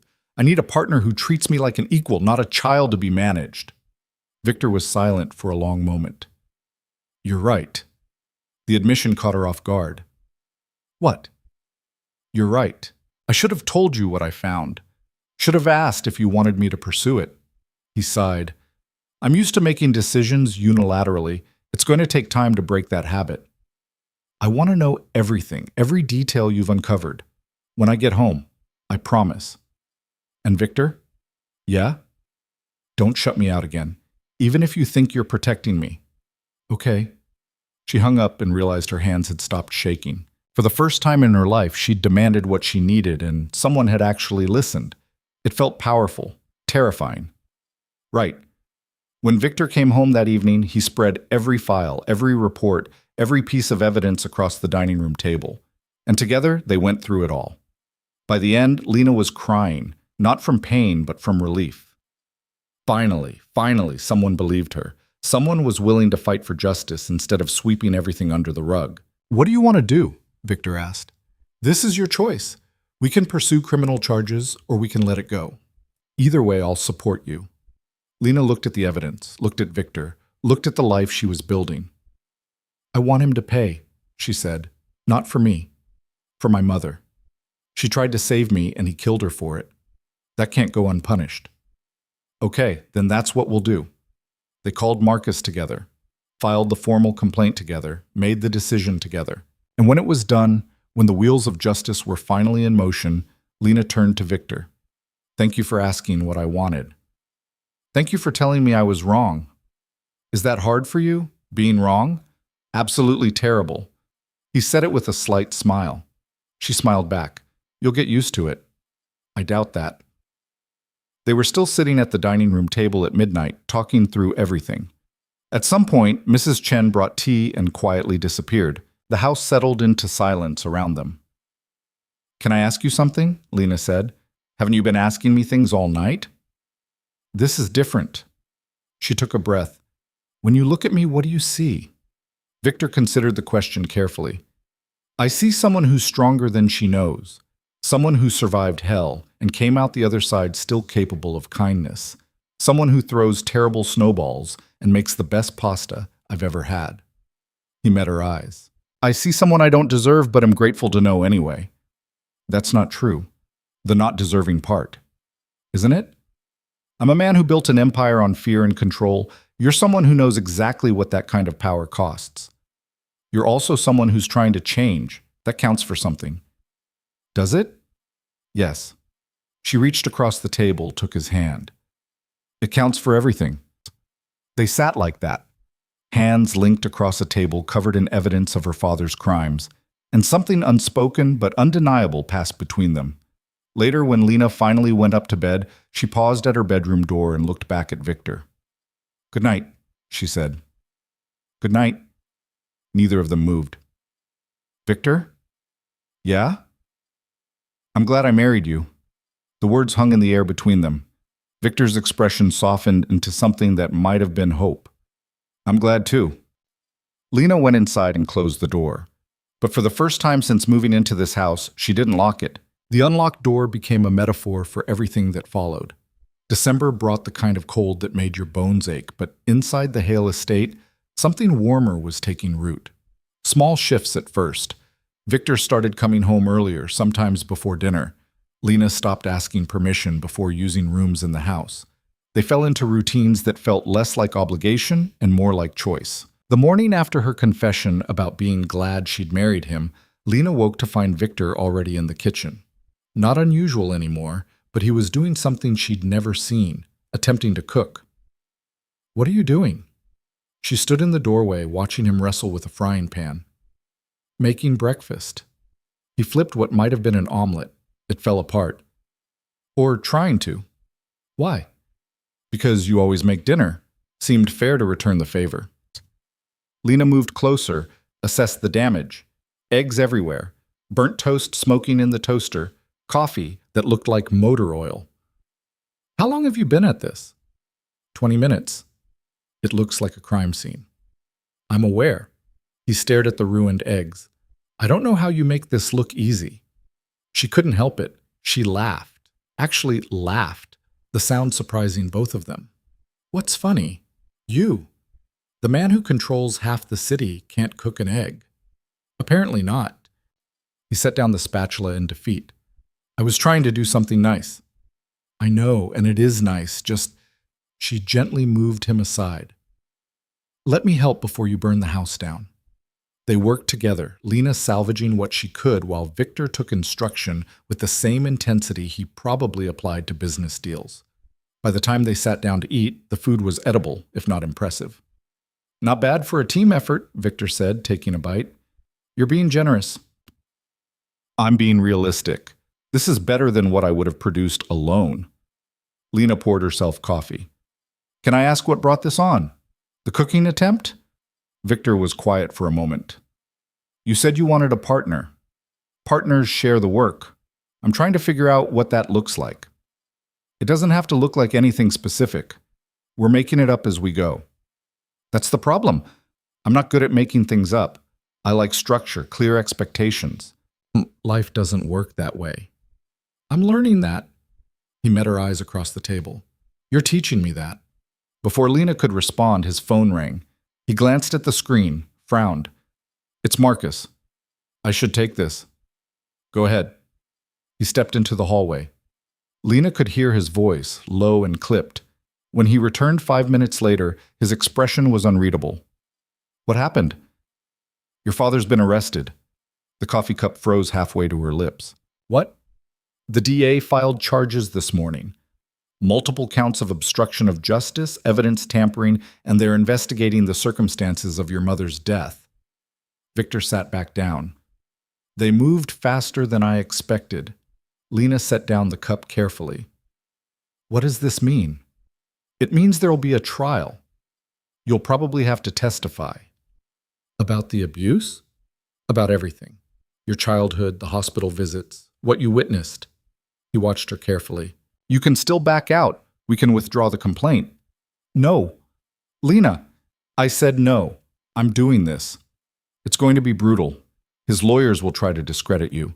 They'll make you relive every terrible thing." "I know." "And you're sure?" She thought about her mother, about the locked closets and the broken bones and the years of silence, about every girl who might come after her if men like her father never faced consequences. "I'm sure." Victor reached across the table, took her hand. "Then I'll be there. Every day. Every minute. Whatever you need." "What if I need you to tell me this is all worth it?" "This is worth it. Even if it's hard, even if it hurts. What he did to you and your mother, that can't just disappear because it's uncomfortable to talk about." Lena squeezed his hand. "Thank you." "For what?" "For not trying to protect me from this. I learned my lesson about that." They finished breakfast in silence. Afterward, Victor had to leave for meetings, but before he went, he did something unexpected. He kissed the top of her head. Brief, almost casual, but the gesture made Lena's breath catch. "I'll call you later," he said, already moving toward the door. "Okay." He paused at the threshold. "And Lena? Lock your door if it makes you feel safer. Don't keep it unlocked because you think I expect it." "I'm not. I'm keeping it unlocked because I want to." Something in his expression softened. "Okay then." After he left, Lena sat in the quiet kitchen and touched the spot on her head where his lips had been. Such a small thing, barely anything, but it felt monumental. Mrs. Chen found her there 20 minutes later, still sitting, still processing. "Everything all right, dear?" "I don't know. Is it normal to be terrified and happy at the same time?" The older woman smiled. In my experience, that's usually when you know something real is happening. The weeks leading up to Christmas were strange. The looming trial cast a shadow over everything, but somehow life continued anyway. Lena started seeing a therapist. Victor's suggestion, her choice. The sessions were hard, dredging up memories she'd buried deep, but they helped. She also started reclaiming pieces of herself she'd lost. Started sketching again, something her grandmother had taught her. Started wearing colors instead of just blacks and grays. Started saying what she wanted instead of just agreeing with whatever Victor suggested. He seemed to appreciate the pushback more than the compliance. One evening in mid-December, she found him in the library going through legal documents. He looked exhausted, lines of stress around his eyes. "How bad is it?" she asked. "The case?" "Strong. Your father's lawyers are scrambling." "That's not what I meant. I meant you. How bad is the stress?" Victor removed his reading glasses, rubbed his eyes. "I've handled worse." "That's not an answer." "Yes, it is." "Victor," he sighed. "I'm fine, Lena. You look like you haven't slept in days." "I've been busy." "Doing what?" "Making sure every piece of evidence is airtight, making sure his lawyers can't find any loopholes, making sure—" He stopped. "Making sure I don't get hurt in court." "Yes." She sat down across from him. "You can't control everything." "I can try." "Why? What are you afraid will happen?" "That you'll get up on that stand and his lawyers will rip you apart, and I'll have to watch, and there won't be a single thing I can do about it." The rawness in his voice surprised her. "Victor, I've spent my whole life controlling outcomes, making sure I'm never powerless. But this? I can't control this. And it's driving me insane." Lena reached for his hand. "You don't have to control it. You just have to be there." "What if that's not enough?" "It will be. Because nobody's ever just been there before. They've either hurt me or abandoned me. But you're staying. That's everything." Victor looked at their joined hands. "I don't know how to do this." "Do what?" "Care about someone this much. It's terrifying." "Welcome to my world." He almost smiled. "How do you stand it?" "I don't know. I just keep showing up and hoping it works out." "That's not much of a strategy." "It's the only one I've got." They sat in silence for a while. Eventually Victor spoke again. "There's something I haven't told you." Lena's stomach clenched. "What?" "The trial date. It's been set, January 15th. That's less than a month away." "I know." "Why didn't you tell me sooner?" "Because I was hoping it would get postponed. Give us more time to prepare." "Or give you more time to try to control the outcome?" He didn't deny it. "Maybe both." Lena pulled her hand back. "You promised you'd stop shutting me out." "I'm not shutting you out. I'm trying to protect you." "Those are the same thing." "No, they're not." "Yes, they are. Every time you withhold information or make decisions without me, you're shutting me out. It doesn't matter if your intentions are good." Victor stood up, started pacing. "So what do you want me to do? Tell you every terrible detail? Every way his lawyers might try to destroy your credibility?" "Yes." "That's exactly what I want. I'm not a child, Victor. I'm a grown woman who survived 2 decades of abuse. I can handle difficult information." "I know you can handle it. That's not the point." "Then what is the point?" He stopped pacing, faced her. "The point is that I hate watching you hurt, and knowing I can't fix it makes me feel useless." The confession hung between them. Lena stood up slowly. "I don't need you to fix it. I need you to witness it, to believe me, to stand next to me while I fight my own battles." She moved closer. "That's harder than fixing, I know, but it's what I need." Victor's jaw tightened. "I don't know if I can do that." "Try." "What if I fail?" "Then you fail, and we figure it out together." He stared at her for a long moment. Then he nodded. "Okay, no more secrets. I'll tell you everything, even when it's hard. Promise?" "Promise." Lena stepped forward and hugged him. It was the first time she'd initiated physical contact. Victor froze for a second, then carefully wrapped his arms around her. They stood like that, neither speaking, just holding each other in the quiet library while snow fell outside the windows. Christmas came without fanfare. Lena had never celebrated it properly. Her father had considered it a waste of money. But Victor asked what she wanted to do, and she said she wanted a tree. So he got her a tree, 9 feet tall, delivered and set up in the living room by professionals. Then he stood back and admitted he had no idea how to decorate it. "You're telling me you've never decorated a Christmas tree?" "My mother used to do it. After she died, I didn't see the point." "Well, we're doing it now." They spent an entire evening hanging ornaments and stringing lights. Victor's perfectionist tendencies came out. He kept adjusting ornaments that were perfectly fine. Lena finally threw tinsel at him to make him stop. "Did you just throw tinsel at me?" "You're being obsessive." "I'm being thorough." "You're being ridiculous." She threw more tinsel. It devolved into another tinsel fight, both of them laughing like idiots while Mrs. Chen watched from the doorway and smiled. When they finally finished, the tree was messy and imperfect and beautiful. They sat on the couch, admiring their work. "I like it," Lena said, "even though half the ornaments are crooked."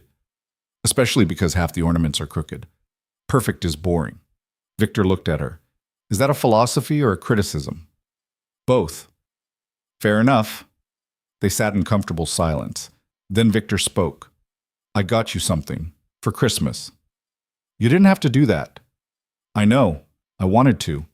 He pulled a small box from his pocket. "It's not much." Lena opened it carefully. Inside was a delicate silver bracelet with a single charm, a small key. "I don't understand." "The key is to this house, but it's also—" He hesitated. "It's symbolic. You're not locked in here. You can leave whenever you want. The choice is yours." Lena's throat tightened. "Victor, I know I'm not good at this, at relationships or emotions or any of it, but I want you to know that you have agency here. You always have." She put on the bracelet with shaking hands. "Thank you." "Do you like it?" "I love it." She wiped her eyes. "I didn't get you anything." "You've given me plenty." "Like what?" "Like a reason to come home. Like someone to cook terrible breakfast with. Like—" He stopped, searching for words. "Like hope that maybe I'm capable of being better than I was." Lena leaned her head against his shoulder. This time, he didn't tense up, just pulled her closer. "Merry Christmas, Victor." "Merry Christmas, Lena." They fell asleep on the couch like that, tangled together under a blanket while the Christmas tree lights blinked softly in the darkness. The new year arrived with a sense of impending confrontation. The trial was 2 weeks away. Lena met with the prosecutor 3 times, going over her testimony until she could recite it in her sleep. Victor was true to his word. He told her everything, what the defense might ask, how they'd try to twist her words, what to expect from the media attention. "They're going to make it seem like you're lying," he warned during one of their preparation sessions. "They'll point to the fact that you never reported the abuse while it was happening. Because I was a child, because I was terrified. I know that. The jury will know that. But his lawyers will still try." "Let them." Lena's voice was steady. "I know what happened. That's all that matters." "It's not all that matters. Their perception matters too. So I'll make them see the truth. And if they don't, then at least I tried. At least my mother's death won't be swept under the rug like it never mattered." Victor studied her. "You're stronger than me." "That's not true." "It is. I've built my entire life on control and power. You've built yours on survival and resilience. One of those things is a lot harder than the other." Lena reached across the table. "We're both strong, just in different ways." "Maybe." The night before the trial, neither of them could sleep. They ended up in the kitchen at 2 a.m, making tea neither of them wanted. "Are you nervous?" Victor asked. "Terrified." "You don't have to do this. We can still withdraw." "Stop offering me that option. I'm doing this. I know. He set down his mug. "I just wish I could do it for you." "I know you do, but this is mine to carry." "I hate that." "I know."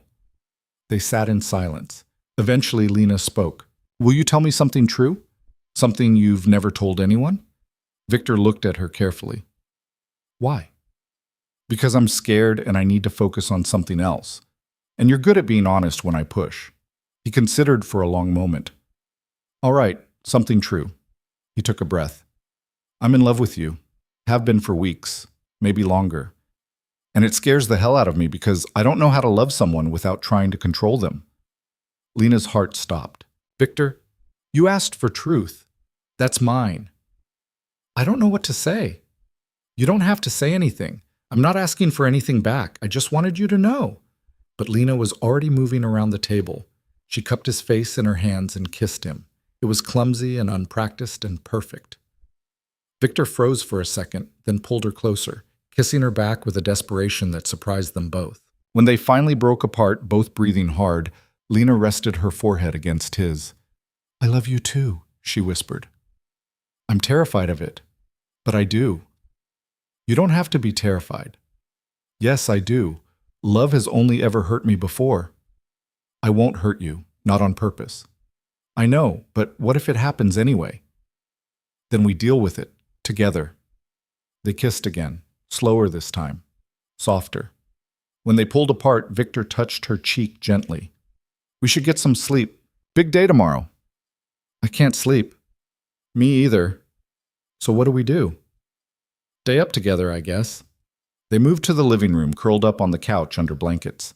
The Christmas tree was still up, lights still blinking. They talked about nothing and everything until the sun started rising.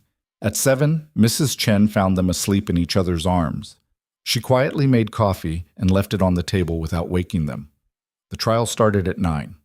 The courthouse was packed. Media everywhere, cameras flashing. Victor kept his hand on the small of Lena's back, guiding her through the chaos. Marcus met them at the entrance. You ready? He asked Lena. No, but I'm doing it anyway. That's the spirit. Inside, the courtroom was cold and formal. Lena's father sat at the defense table, surrounded by expensive lawyers. He looked smaller than she remembered, older. When their eyes met, he looked away first. The proceedings were clinical, opening statements from both sides. The prosecutor laid out the evidence methodically: hospital records, witness statements, expert testimony about the patterns of long-term abuse. The defense painted Lena as a confused young woman influenced by a controlling husband, someone who'd fabricated or exaggerated memories to justify her choices. Lena sat through it all, Victor beside her, his hand occasionally squeezing hers when the defense's arguments got particularly vicious. On the third day, she took the stand. The prosecutor went first, walking her through her childhood with practiced gentleness.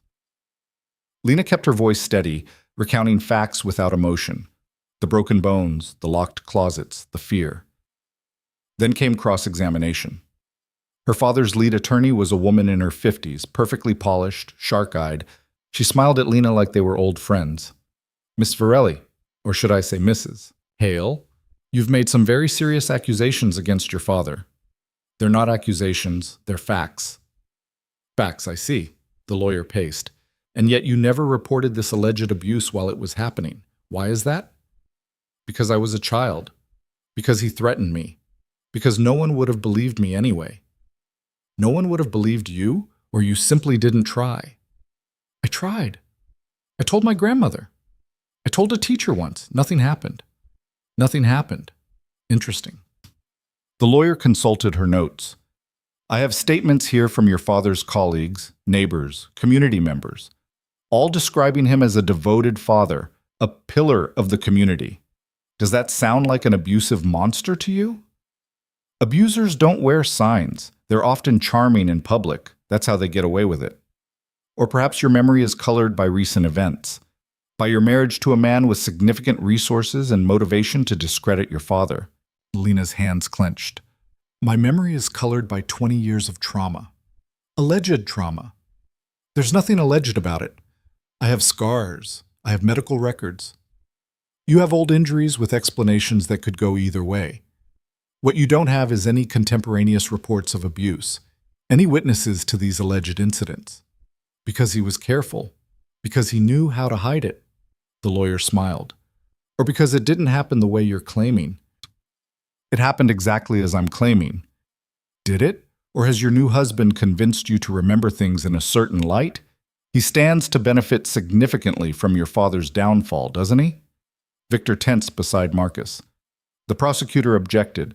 The judge sustained it, but the damage was done, the seed of doubt planted. The cross-examination continued for 2 hours.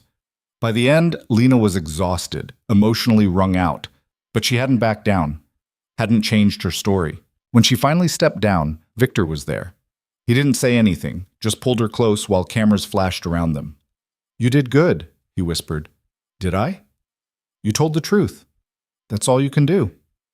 The trial lasted 2 weeks. Witness after witness. Evidence piled upon evidence. The defense fought hard, but the prosecution's case was solid. On the final day, the jury deliberated for 6 hours. When they returned, Lena sat between Victor and Marcus, her hands shaking. The forewoman stood. "On the count of obstruction of justice, we find the defendant guilty. On the count of evidence tampering, we find the defendant guilty." The charges related to her mother's death were still under investigation, pending exhumation results. But on the abuse-related charges, on the cover-up, on everything they could prove, guilty. Lena didn't cry, didn't celebrate, just sat there while the courtroom erupted around her. Her father was led away in handcuffs. As he passed their row, he looked at her one last time. She met his eyes without flinching. Outside, the media swarmed. Victor's security team formed a barrier, getting them to the car. Inside, with the doors closed and the world muffled, Lena finally let herself feel. "It's over," she whispered. "It's over," Victor confirmed. "Why don't I feel relieved?" "Because justice doesn't erase what happened. It just acknowledges it." "Is that enough?" "I don't know. Is it?" Lena thought about her mother, about every bruise, every broken bone, every terrified night. "Yeah, I think it is." Victor drove them home in silence. When they pulled into the driveway, Lena didn't immediately get out. "What happens now?" she asked. "Whatever you want." "That's a lot of options." "Narrow it down." She turned to face him.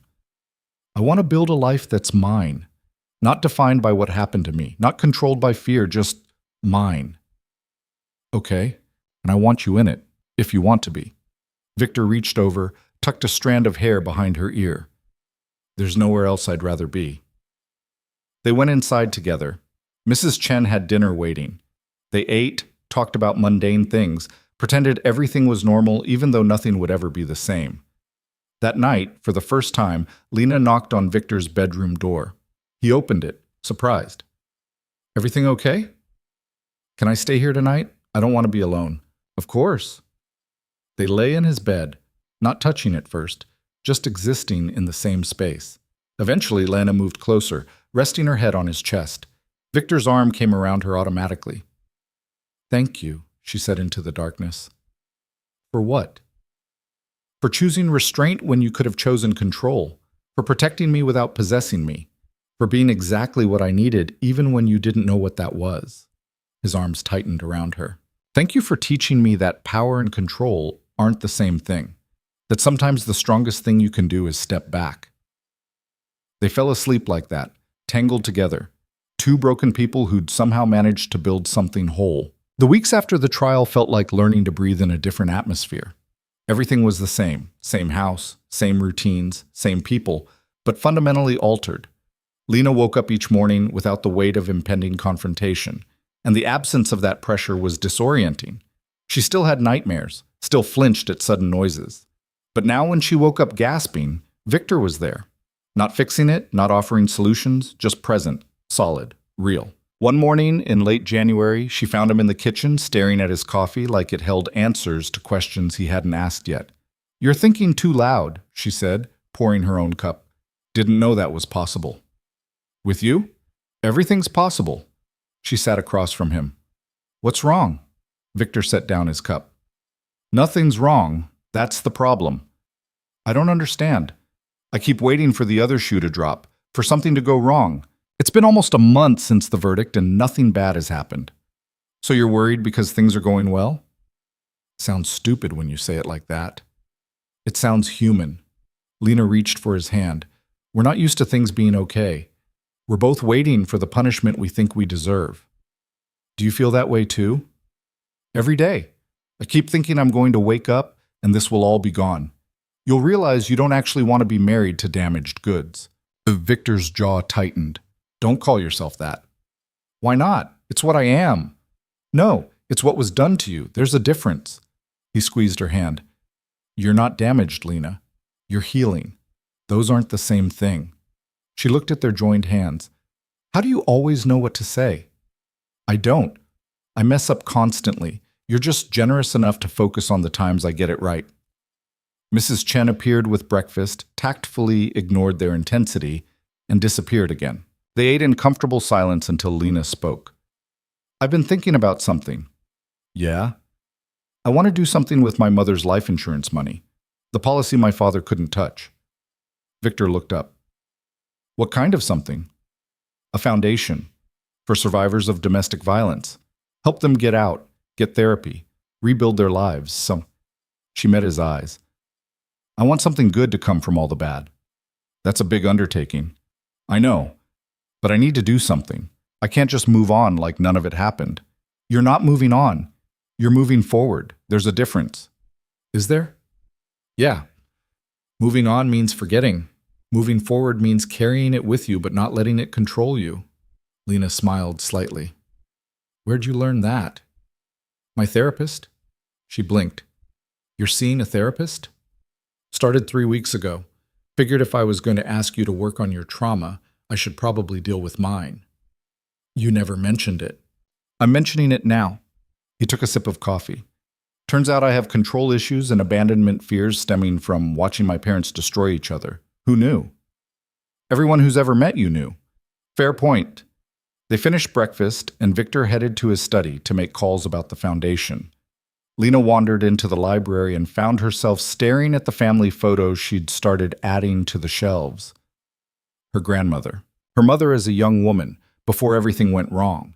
Even one of herself as a child, smiling, from before the memories got dark. She was still standing there when Victor found her an hour later. I talked to Marcus. He can set up the foundation, handle all the legal structure, but he needs you to decide on a name. Catherine's Hope, Lena said immediately. After my mother. Victor nodded. Catherine's Hope. I like it. Really? Really. Your mother tried to save you. She failed, but she tried. That deserves to be remembered. Lena turned to face him. The exhumation results came back yesterday. Marcus called while you were in the shower. Victor went very still. And? Inconclusive. They can't prove he killed her, but they can't rule it out either. The DA says it's not enough for murder charges. I'm sorry. Don't be. I knew it was a long shot. At least we tried. She moved closer to him. And he's still in prison for everything else. That's enough. Is it? It has to be. Perfect justice doesn't exist. I'll take what I can get. Victor pulled her into a hug. She let herself sink into it, let herself feel safe for a moment. When they pulled apart, she had a question. What happens to us now? I mean, we got married to settle a debt. The debt's settled. The trial's over. She couldn't finish the sentence. We could what? Get divorced? Victor's voice was careful, neutral. I don't know. I'm just saying the original reason for this marriage doesn't exist anymore. No, it doesn't. He stepped back, gave her space. Is that what you want? A divorce? Lena's heart was racing. Do you? I asked first. That's not an answer. Neither is your question. He ran a hand through his hair. Lena, I'm not good at this, at being vulnerable or saying what I want. But I'm trying. So I'll tell you the truth. I don't want a divorce. I want you to stay. Not because of obligation or debt or anything else. Just because I want you here. Why? Because you make me better. Because I like who I am when I'm with you. Because the thought of waking up in this house without you in it makes me feel empty. He met her eyes. Because I love you. I told you that before, but I'll say it again. I love you. Lena's eyes filled with tears. I love you too, and I don't want a divorce either. I just needed to know that we're choosing this, that it's real. It's real. Messy and complicated and probably dysfunctional in ways we haven't even discovered yet, but real. She laughed through her tears. That's the most romantic thing anyone's ever said to me. That's depressing. That's my life. Not anymore. He kissed her then, deep and thorough and full of promise.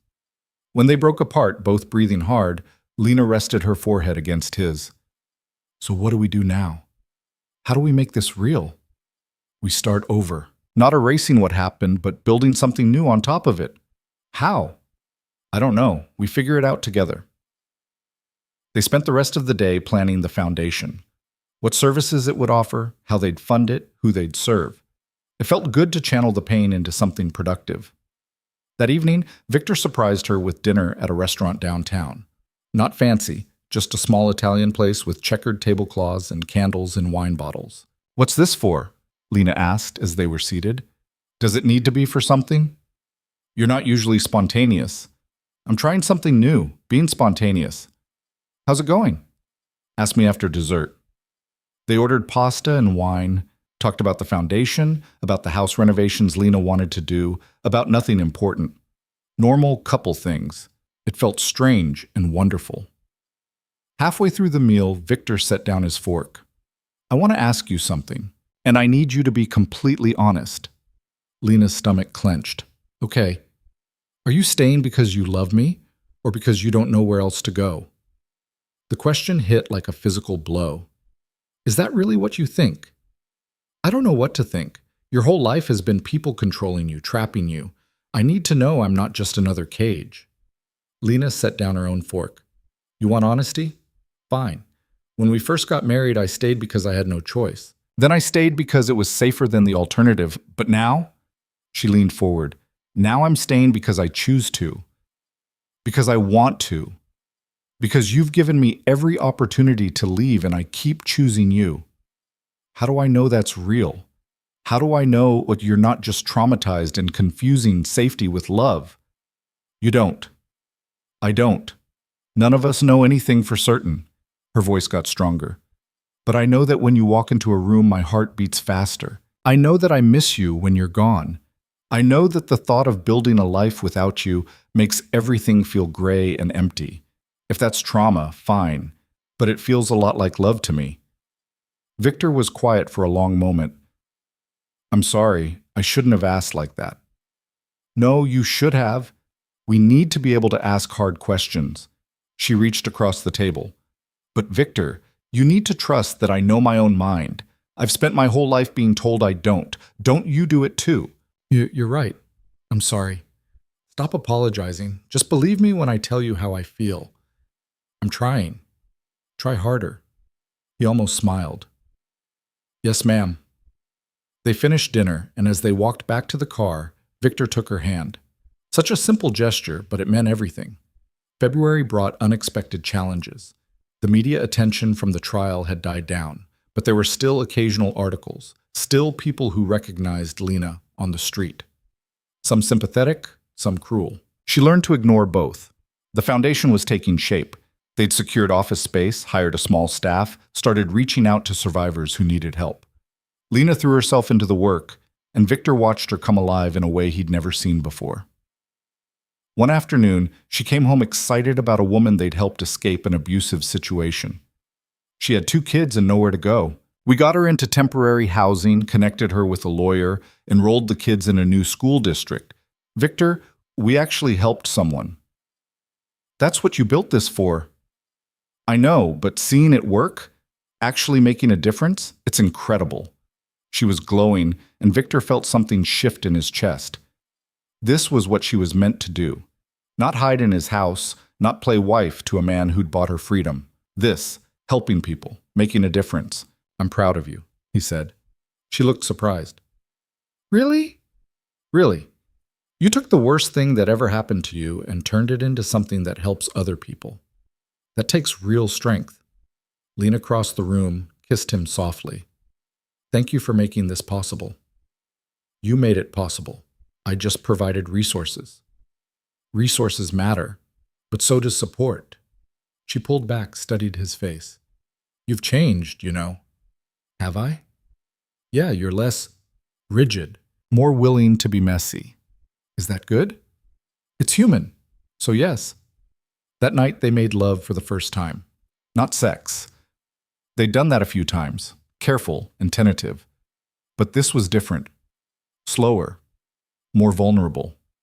Afterward, lying tangled together in the darkness, Lena spoke. "Can I tell you something I've never told anyone?" "Always." "Sometimes I'm angry that I survived. That I'm here and my mother isn't. It feels unfair. Victor pulled her closer. Survivor's guilt. Is that what this is? Probably. It's normal. Doesn't make it easier, but it's normal. How do you know? My therapist.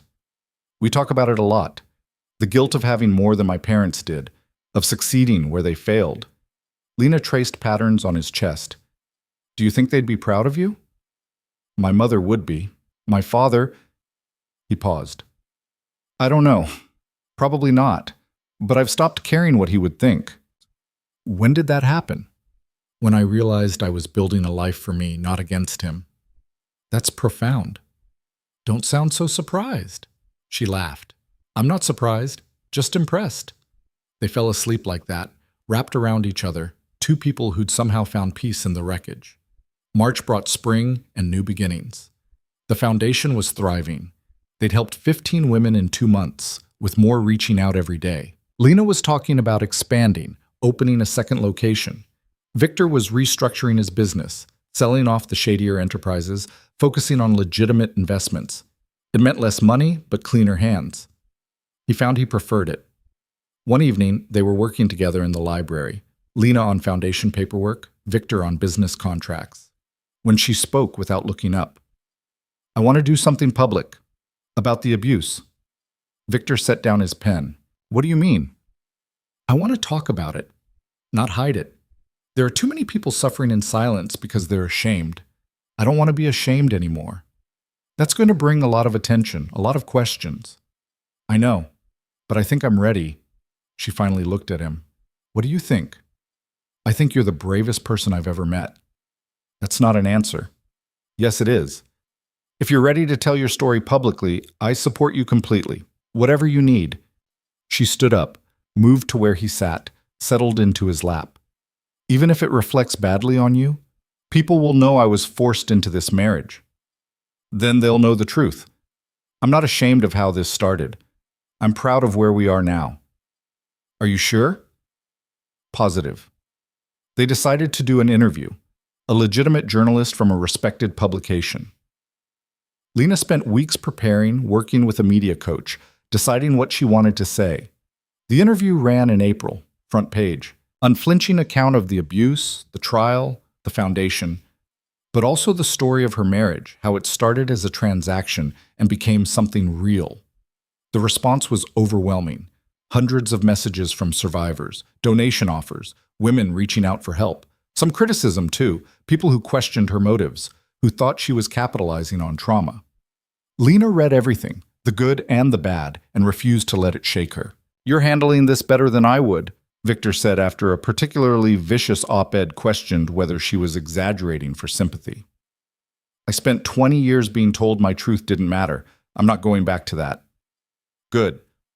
The foundation expanded. They opened a second location, then a third, started offering job training, childcare, legal services. It was growing faster than either of them expected. One day in May, Lena came home with news.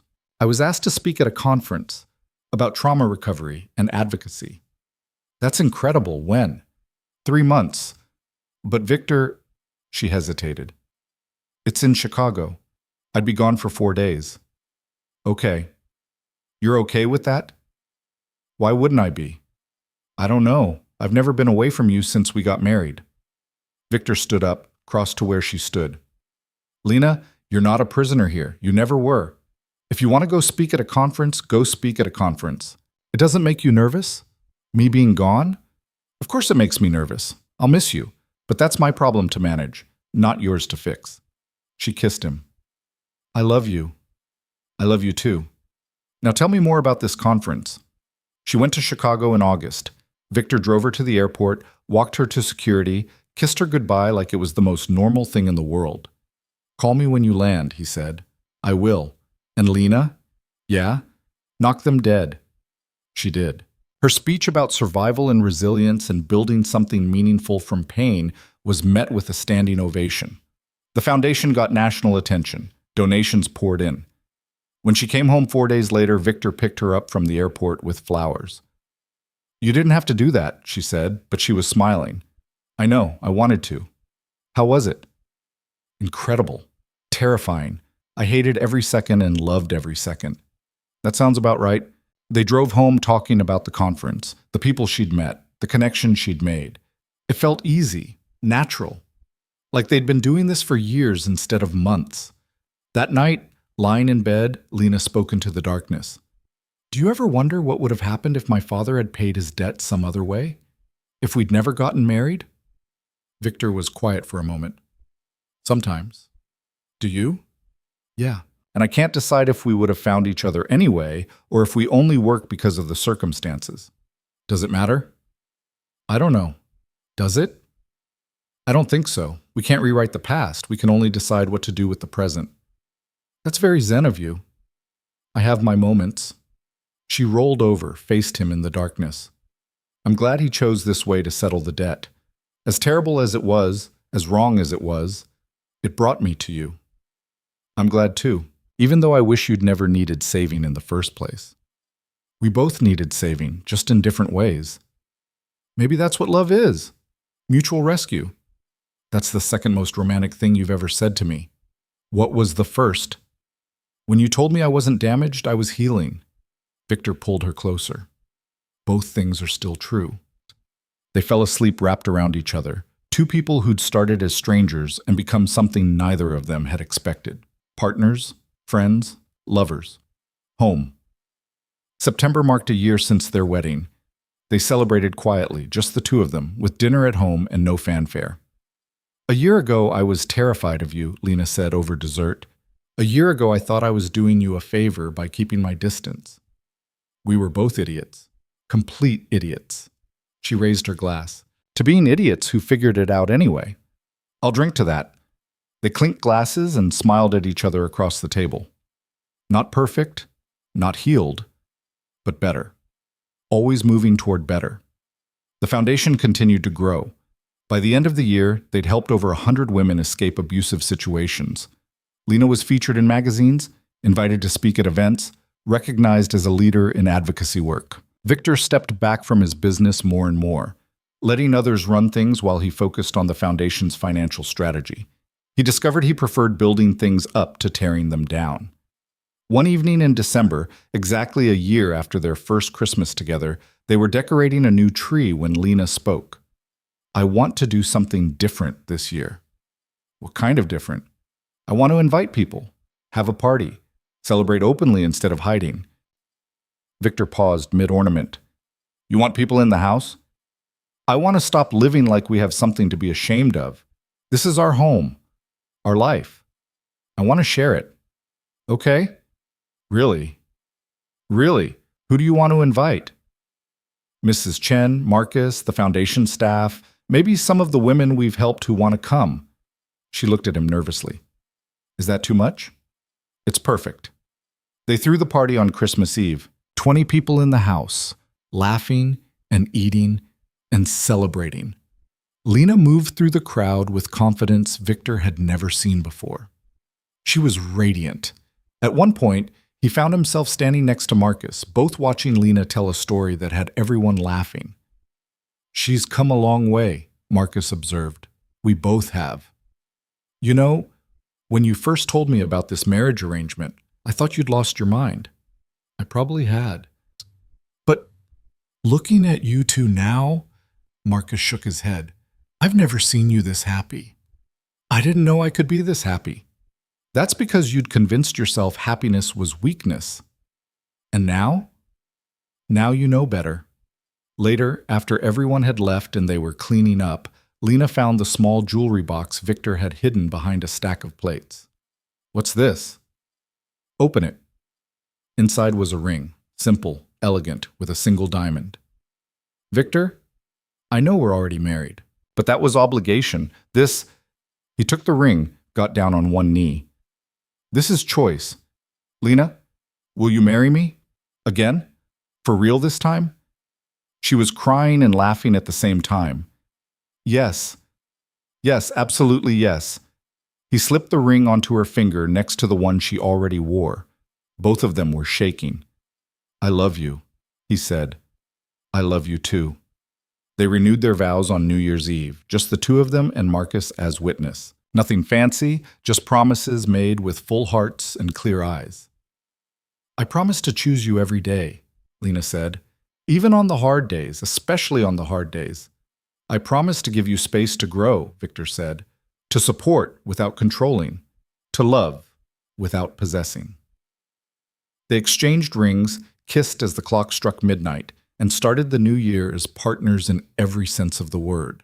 The foundation continued to expand. By the second anniversary of the trial, they'd helped over 500 women. Catherine's Hope became a national organization with chapters in 12 states. Lena spoke at conferences, testified before Congress about domestic violence legislation, became a voice for survivors everywhere. She was scared every time, but she did it anyway. Victor quietly donated money to causes he believed in, restructured his entire business to focus on ethical investments, and learned that his mother had been right. Courage wasn't about big dramatic moments. It was about showing up every day and choosing to be better. One afternoon in spring, 2 years after everything began, Lena found Victor in the garden. He was sitting on a bench, watching the flowers bloom, looking more at peace than she'd ever seen him. "What you thinking about?" she asked, settling beside him. "Everything, nothing, how strange life is." "Strange how?" 2 years ago, I was a man who thought power meant control. Now I'm a man who knows that real power is the ability to protect without possessing." He looked at her. "You taught me that." "I didn't teach you anything.